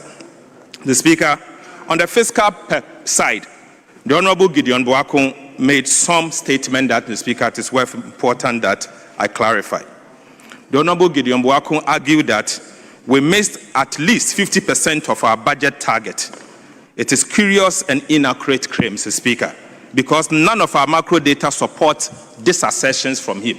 Right, Honorable Speaker. On the contrary, we have met every single macro indicator that we announced in the 2025. Mr. Speaker, in fact, we have overperformed. Mr. Speaker, let me take my turn to take you through it. Right, Honorable Speaker. Growth for the first half of the year stood at 6.3%.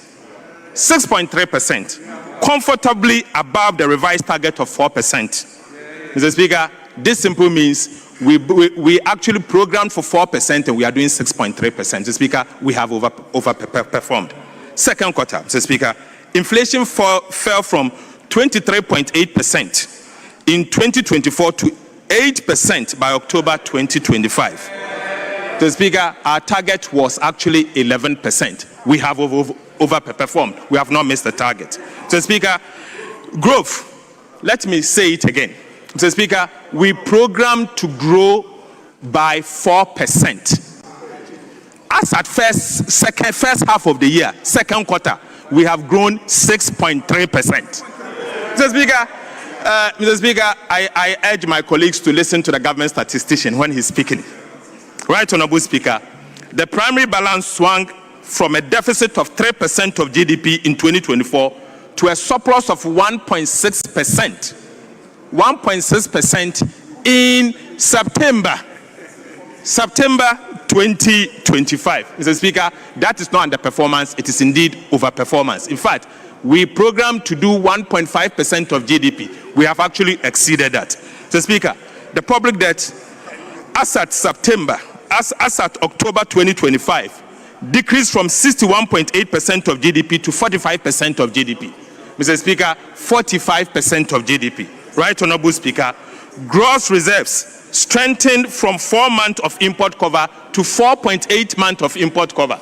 Mr. Speaker, every single indicator, we have not only achieved it, but we have actually outperformed the target. These are facts. Mr. Speaker, these are facts. They are recognized by the markets, by the investor community, recognized by rating agencies and international communities, including the IMF and the World Bank. These are facts. Mr. Speaker, this is not a profile of a government that misses target. In fact, this is a profile of a government that is regaining credibility through discipline. And that is the record of President Mohammed's administration. Mr. Speaker, I'll now take you to growth, jobs, and the logic that our colleague from the MPP raised. Mr. Speaker, the opposition or the minority, through again the Honorable Kojo Oponkroma, Honorable Abena Sare, and then Honorable Dr. Amin Adam, says projecting 4.8% growth in 2026 after a strong first half growth in 2025 is illogical. In truth, it is responsible rather. Mr. Speaker, it is not illogical, but rather it shows how a responsible government should act. Mr. Speaker, we prefer realism to wishful forecasting. That is why our growth assumptions are anchored in evidence, not political bravado. Mr. Speaker, this is critical for economic management. And because, Mr. Speaker, they are anchored in evidence, they are also very credible. And we will ensure that these our credible projections are achieved by the end of the year. Mr. Speaker, the Honorable Amin Adam further cast doubt on inflation outturns and suggested that the 2026 budget is growthless and jobless. This assertion is also far from accurate. Mr. Speaker, indeed, it cannot be the case. Ghana's disinflation is not a coincidence, but as a result of deliberate policy interventions. Mr. Speaker, we did not just achieve the numbers that we are seeing. It is as a result of deliberate policy interventions implemented by the Bahama administration. Data from the Ghana Statistical Service showed that food inflation was the main driver of price volatilities that we see. So we responded with targeted large-scale supply-side actions. Mr. Speaker, we take those data very serious and we respond appropriately. And let me tell you what we did, Mr. Speaker. The Feed Ghana input expansion and vegetable value chain, as you can find in the budget in paragraph 430 to 433, tells you exactly what we have done. Mr. Speaker, irrigation covering more than 10,000 hectares also tells you exactly what we have done. Mr. Speaker, mechanization through the Farmer Service Center will tell you exactly what we are doing to tackle food inflation. Mr. Speaker, no wonder inflation is declining from 23 to 8 and projected to go down more. Mr. Speaker, we are backing this with a construction of 1,000 kilometers of agriculture enclave route to cut transport costs and ease market access. Right, Honorable Speaker, aside that, we are investing 200 million Ghana cedis through the Ghana Buffer Stock Company to be able to buy excess and glad food in the market. Mr. Speaker, this is what it means for us to use data to shape government policy. Mr. Speaker, I take you now to what we call the credit rating agency and the stability story. As was criticized by the Honorable Tweneboa Kodua Fokuo.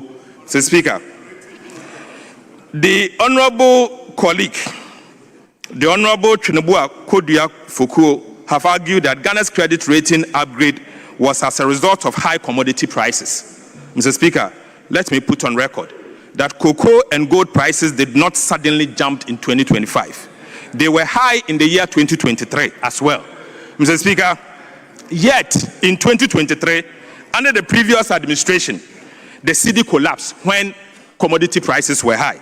Mr. Speaker, reserves declined when commodity prices were high. Honorable Minister, actually surged. Honorable Minister, you can pause for now. The Speaker will take the chair. Please, you can continue. Minister, you can continue.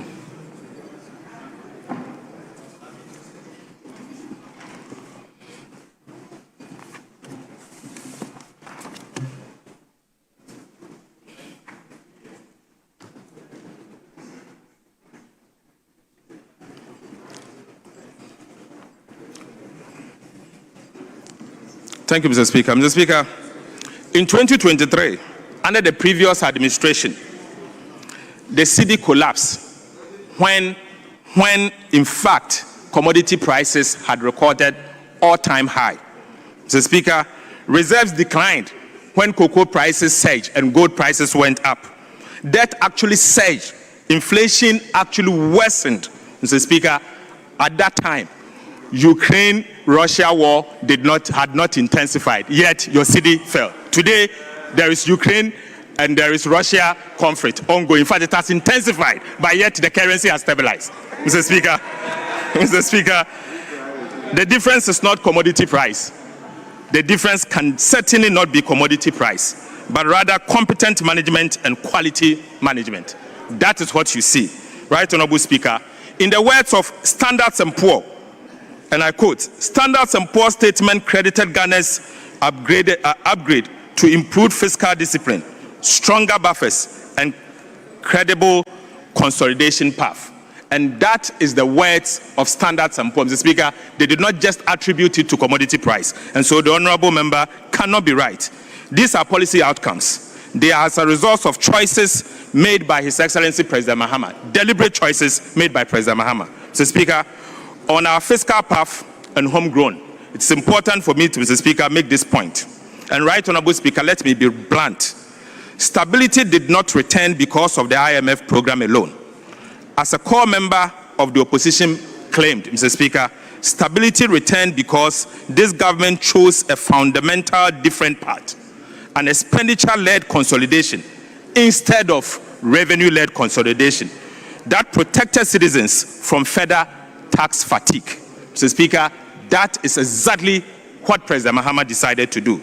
We cut waste, we reset expenditure to 2023 levels, we enforced commitment control, we audited arrests, we aligned cash to priorities, we restored discipline across MDAs and coordinated monetary policy with a clear anchor. Mr. Speaker, we did not leave the central bank alone to anchor the national currency. The Ministry of Finance and the government got involved to anchor the national currency. That is the difference that you see. Mr. Speaker, that is how you restore confidence. That is how you stabilize the currency. And that is how you rebuild credibility across an economy. Mr. Speaker, that is important to know.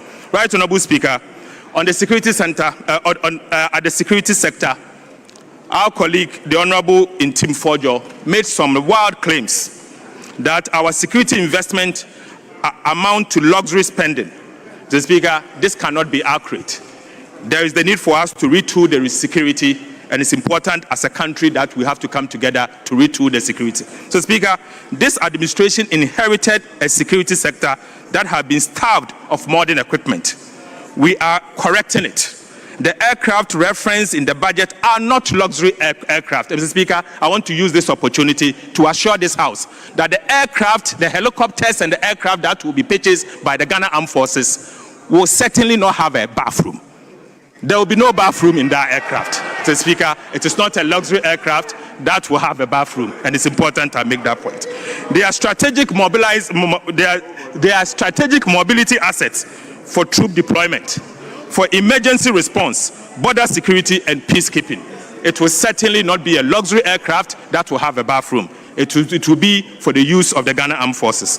Mr. Speaker, no serious country leaves its soldiers under-resourced, and no responsible government makes an ad hoc pitches without an integrated capacity plan.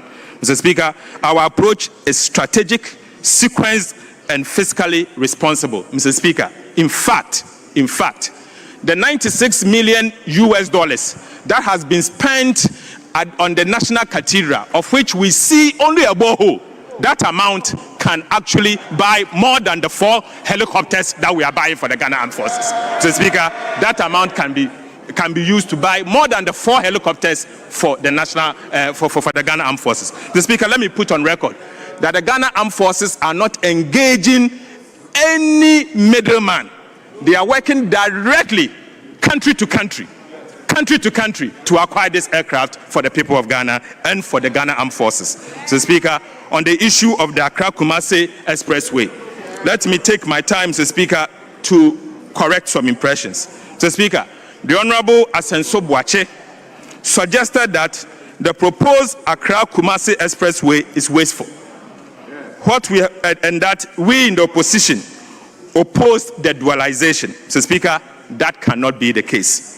Mr. Speaker, I was surprised and amazed to see a colleague, member of parliament, particularly an MP from Kumasi, to describe the project as wasteful. Mr. Speaker, an MP of which the road is leading to his constituency will say that the road is wasteful. Mr. Speaker, to the extent that the said MP wrote to the president to say to the president that don't do that project. Mr. Speaker, I am surprised. Mr. Speaker, I'm surprised to hear that. And so, Mr. Speaker, let me say this, that this road from Accra to Kumasi is more than a road. It is opening up a country. So for an MP from that constituency to write and to say that the road is wasteful and we should not do it, and write to the president that the president should not do the project, Mr. Speaker, it's untenable. Right, Honorable Speaker. Yes. Honorable Minority Chief Whip. Speaker, I'm grateful for your indulgence. Speaker, when we met at conclave, the prior agreement were that the leaders will conclude. And the minister, our colleague, walked in and then prayed you that you have some 15 minutes. Well, we don't have a problem, and that has been a practice. Finance ministers, when they present budgets, they get the opportunity to give closing remarks. We don't have any problem with that. Speaker, our colleague is speaking to mentioning specific names, and then, would you listen?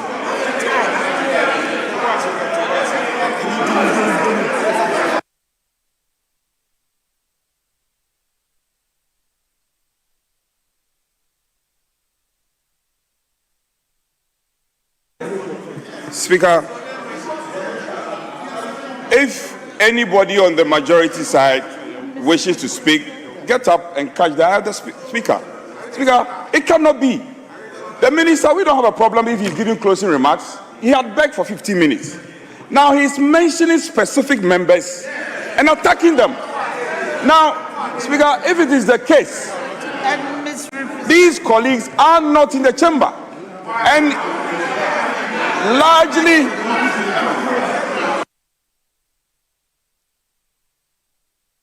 Speaker, I think it's important our colleagues come to terms with the fact that this house is a two-sided house. You have your side, we have our side.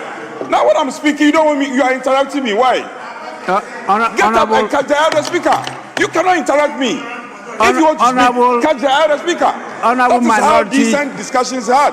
Honorable Minority Chief Whip, please. I allowed you because I thought you were going to raise a point of order. So far, you've not done that. Speaker, with respect. Yes, Speaker, with respect, if I may. Speaker, I didn't want to come under 123. You may not. You may not. Please, I was let the only minister, seeking let your the minister conclude. Let the minister conclude. Please, Important. Minister. You should be concluding. You are attacking us. We won't get the opportunity to rebut. Right, Honorable Speaker. I began my submission by saying that this is a house of records and that it is important for me to correct some misimpressions created during the debate. Mr. Speaker, during the debate, throughout the debate, I made sure my deputy sat through the debate to listen, together with staff from the Ministry of Finance sitting at the gallery to take notes, so that, Mr. Speaker, I'll be able to respond and during the conclusion. Mr. Speaker, what I'm doing here is to correct the misimpressions and to put on record that these data, as being provided by my colleagues opposite, cannot be accurate. Mr. Speaker, on the issue relating to the Accra-Kumasi Expressway, Mr. Speaker, I wish the honorable colleague, a member of Parliament who made that statement, is here in this house, so that I can challenge him that if he has not written to the President, Mr. Speaker, I want to put it to him, if I wish he's here, for him to say it, that if he has not written to President John Mahama, saying, Mr. Speaker, I'm not alleging, I want him to prove it. Mr. Speaker, I want him to first deny here so that I can provide you evidence. Mr. Speaker, he did not only stop there. He went on to describe the road leaving Accra to Kumasi, the first expressway of its kind, as wasteful. Mr. Speaker, it can't be wasteful. It cannot be wasteful. It is actually transformational.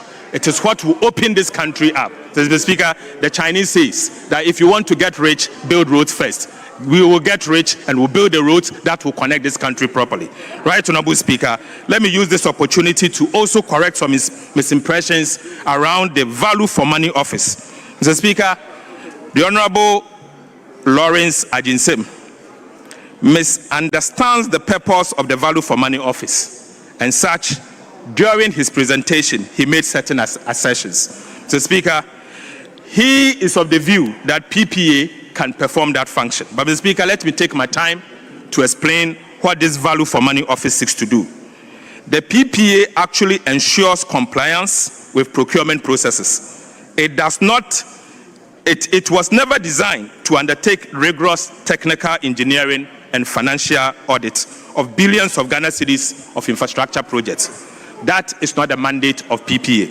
Mr. Speaker, Ghana needs both compliance and value for money. That is why the value for money office is not a duplication. It is rather a protection. It is a firewall between taxpayers and inflated contracts. Mr. Speaker, it is important for us to understand that PPA cannot be the same as value for money office. And why Ghana needs a value for money office, Mr. Speaker, I can simplify this in 6 bullet points only. Mr. Speaker, first, procurement compliance is not value for money. The PPA focuses on procurement procedures, not cost efficiency, life cycle costing, technical soundness, or post-contract verification. Mr. Speaker, again, this closes legal and institutional gaps in the PFM Act. Right, Honorable Speaker, the current public financial management regulation requires PFM assessment only for single source procurement. Mr. Speaker, a dedicated VFM office extends this assurance to all public projects, procurement methods, and funding sources, including PPPs, SOEs, IGF projects, and donor-funded projects. Mr. Speaker, this has never been the case under the old architecture, and so it's important for us to correct that. Mr. Speaker, this will also prevent inflated prices and cost overruns. Right, Honorable Speaker, Ghana lacks a central mechanism, particularly to benchmark prices, and it's important for us to create that. Mr. Speaker, again, it provides technical assurance and cross-border, technical assurance across the entire project life cycle. Mr. Speaker, that is also very important for us to actually explain. Mr. Speaker, the PPA office will create an independent oversight mechanism. Up to today, that is missing. and it also aligns with Ghana and global best practices. Speaker, it's important for me to stress that today, as we speak, we have value for money office structure in the United States, in Canada, right, Honorable Speaker, in the UK, again in Singapore. All these countries today have a value for money office different from their procurement architecture. And so, Mr. Speaker, getting PFM architecture that will ensure value for money by creating a value for money office that will be equipped with the right people will be important for our country going forward. Right, Honorable Speaker, the PPA regulates procurement procedures and does not provide project delivery as far as fair pricing is concerned. Its mandate is limited to checking it against certain flaws that we have seen. Mr. Speaker, the VFM office is adding additional layer and to ensure that our contract deserves and gets the needed pricing that we have seen that is missing in this country. Mr. Speaker, unfortunately, overpricing has become a big issue in this country. Overpricing of contract has become endemic in our country, and so it's important for us to deal with it. Mr. Speaker, I will end by making this statement. Right, Honorable Speaker, this budget delivers the following for the ordinary Ghanaian. We allocated 1.1 billion Ghana cedis to LEAP to protect the vulnerable.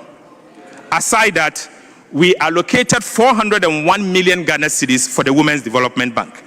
We allocated 8.9 million Ghana cedis for District Assembly Common Fund, of which 7.2 billion Ghana cedis will go to the assemblies directly. 7.2 billion cedis will go to the assemblies directly. So, Speaker, we also allocated 500 million Ghana cedis to the district housing scheme. 20 million Ghana cedis was allocated to support Kumewood so that we can grow the film industry.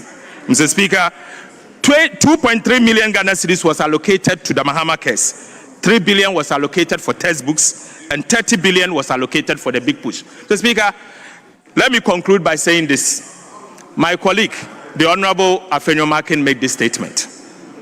The Honorable Afenyo-Markin made this statement that we should name one single social intervention that we have introduced since we came to office. Mr. Speaker, I don't know whether he's heard of the almighty no-fee stress. Mr. Speaker, that is a social intervention policy.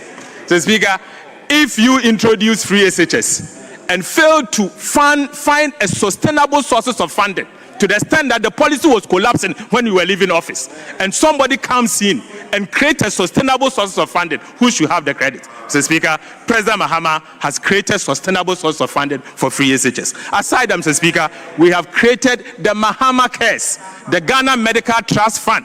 It is a social intervention policy. Mr. Speaker, that has been created by the NDC administration. Right, Honorable Speaker, let me say this. Ghana is on course. John Mahama is on course, and NDC is doing well and serving the people of Ghana with discipline. Mr. Speaker, we will do just that, and we'll do it for the people of Ghana. Mr. Speaker, I conclude.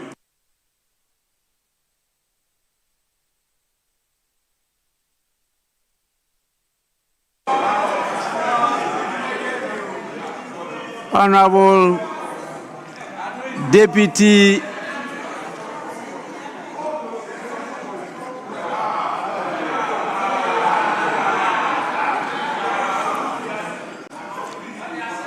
Honorable Deputy Minority Leader, the Minister has concluded. Thank you, Mr. Speaker. It's just a point of clarification.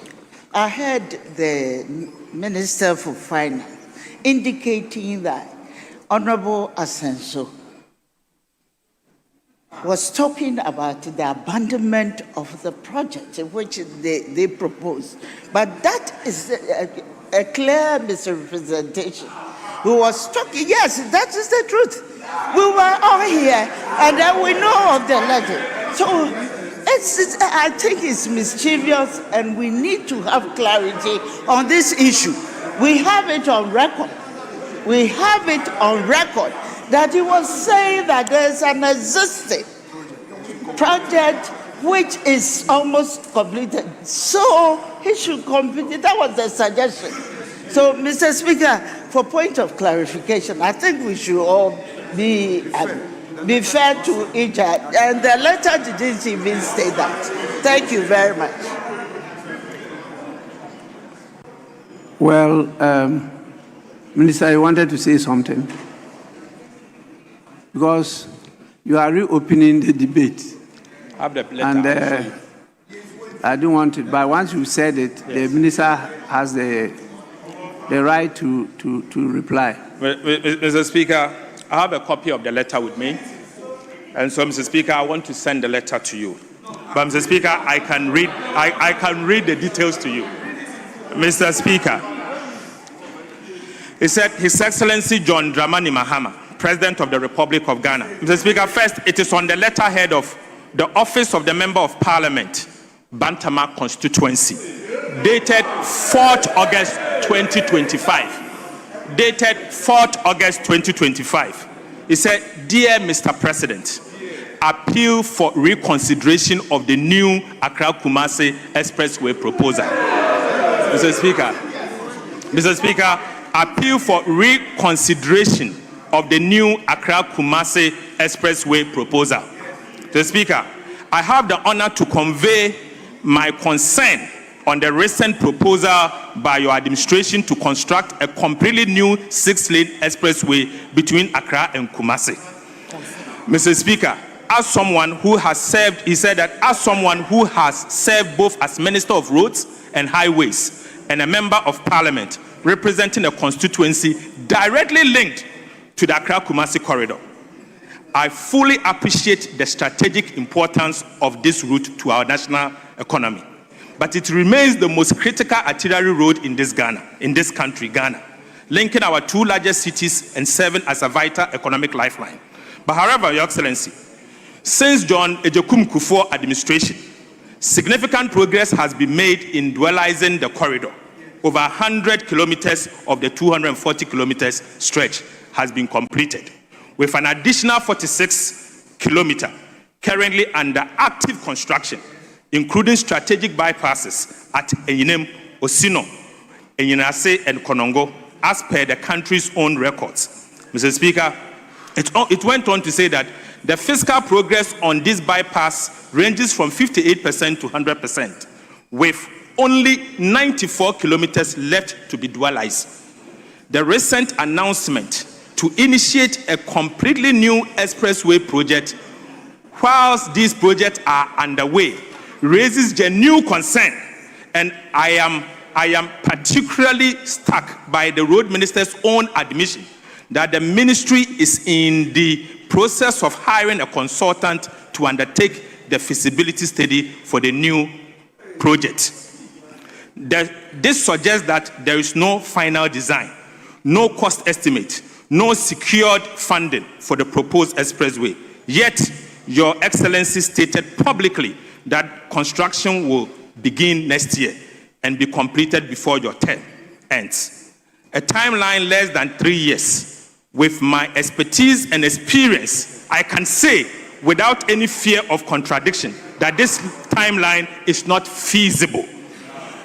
It went on to say the following: with the greatest of respect, Mr. President, such pronouncement made ahead of critical project milestones like feasibility, costing, environmental clearance, and financing risk undermining our credibility in infrastructure facing and infrastructure planning and public investment management. Moreover, Article 35(7) of the 1992 Constitution enjoins government to continue development projects initiated by previous administration in the national interest. It went on saying that abandoning an ongoing project, one that is technically sound, economically justifiable, and already delivering results, contradicts this constitution directive and may set a bad precedent for wasteful governance. So, Speaker, it went on to say that I am aware that the Minister for Roads and Highways has raised concerns about alleged cost overruns arising from project variations, which, while such claims deserve to be thoroughly investigated, and if necessary, addressed through appropriate corrective measures, they should not serve as justification. They should not serve as justification for abandoning the entire project. It went on to say that in the context of Ghana's current fiscal constraint and competing, I will share it. I have not shared anything. It's here. I have it here. I'm reading. He said that, Mr. Speaker, no, let me read it. I'm reading, Mr. Speaker, he's not listening. Listen to me. I have it here. I'm sharing it with you. Mr. Speaker, let me read everything. Mr. Speaker, abandoning the entire project, variations and cost adjustment are common in major infrastructure works and can be managed within existing contractual and legal framework. Discontinuing a critical national project on the basis of unresolved variations not only undermines continuity, but also set a troubling precedent for future infrastructure development.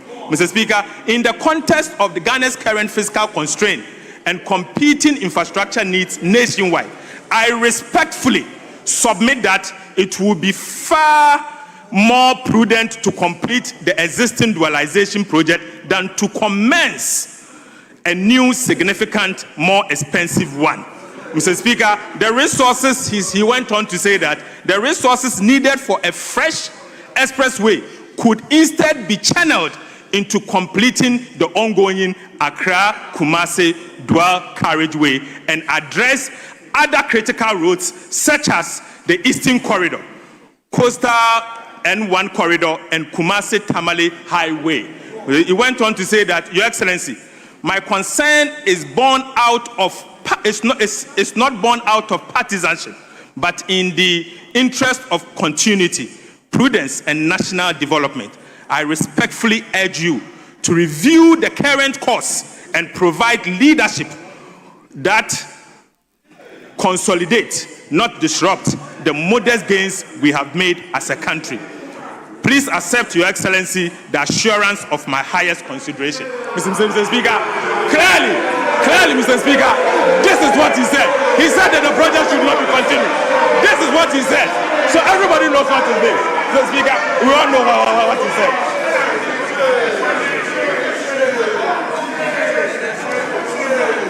Honorable members.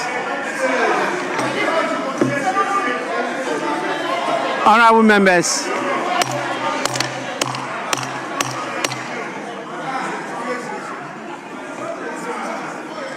Honorable members, at the time the honorable member referred to made his submissions, I was presiding. And exactly what the minister read is exactly what he submitted. No difference at all. And I'm sure if he had been here, he would have confirmed that.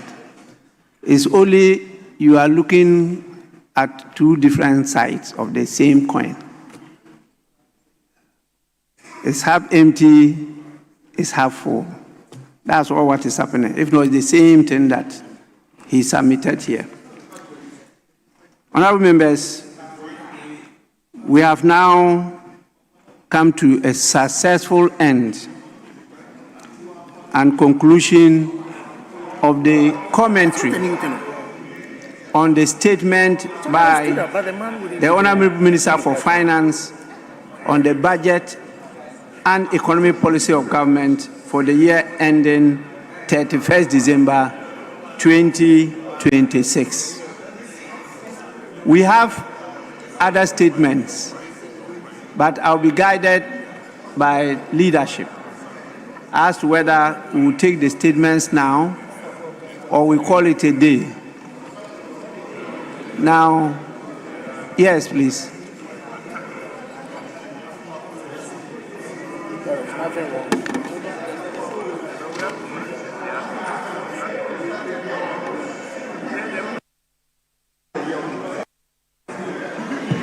Mr.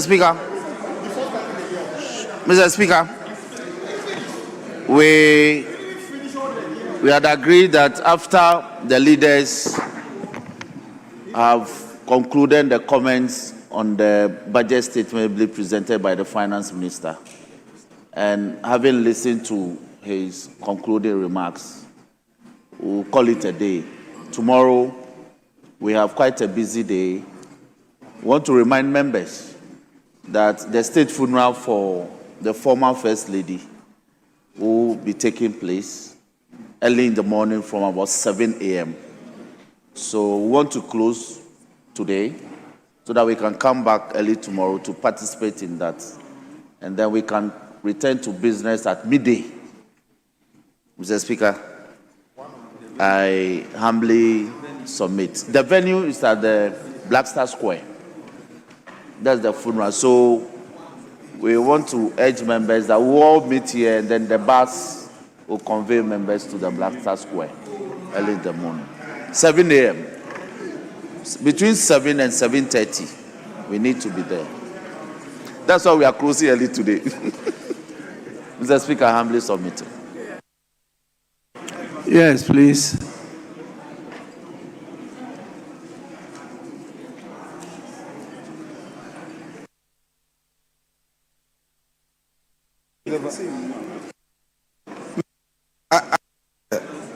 My respected colleague, the Chief Whip, has an important matter. After that, I can now come.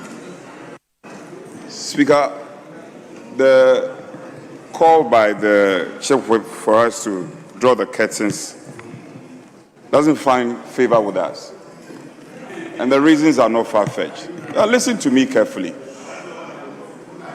Well, effectively, we have about 13 days to ultimately pass the appropriation. Now, we are also today at the Business Committee being counseled by leader that there is supposed to be a program of involvement of stakeholders at the budget estimate hearing. What does it mean? This is something we are doing for the first time. So there's a potential that this process will drag. I am worried that if you are not careful, this process will drag. Why? You are telling us that we should be changing our mindset and resetting and be talking about 24-hour economy. And we have we have motions to be prosecuted. We have a number of motions. Why are you in a hurry to go home? Speaker, we also have the road minister here. Why? We should ask the questions. And besides, we have about 200 questions that are still on the shelves, getting dusty on the shelves. All these questions have not been programmed. And you are in a hurry to go home. At one breath, you are preaching 24-hour economy. At another breath, we should draw the curtains and go. We won't go home. We will work. We will work. Speaker, we are opposed. We are opposed to you yourself. You don't want to go by your own 24-hour principles. We will stay. The road minister must answer his questions. There are other motions. When the majority leader was there, when he was at the dispatch box, doing a lot of propaganda, now you see you are tired. After doing all the propaganda, you see your face, you are tired. Mr. Speaker, we want to work. The road minister must answer the questions. All the motions we have listed, we must take the motions. The president is watching you. What are you doing in support of the 24-hour economy concept? You want to run home? No. Speaker, we are opposed. Honorable members, let me say that statement time is ended. Statement time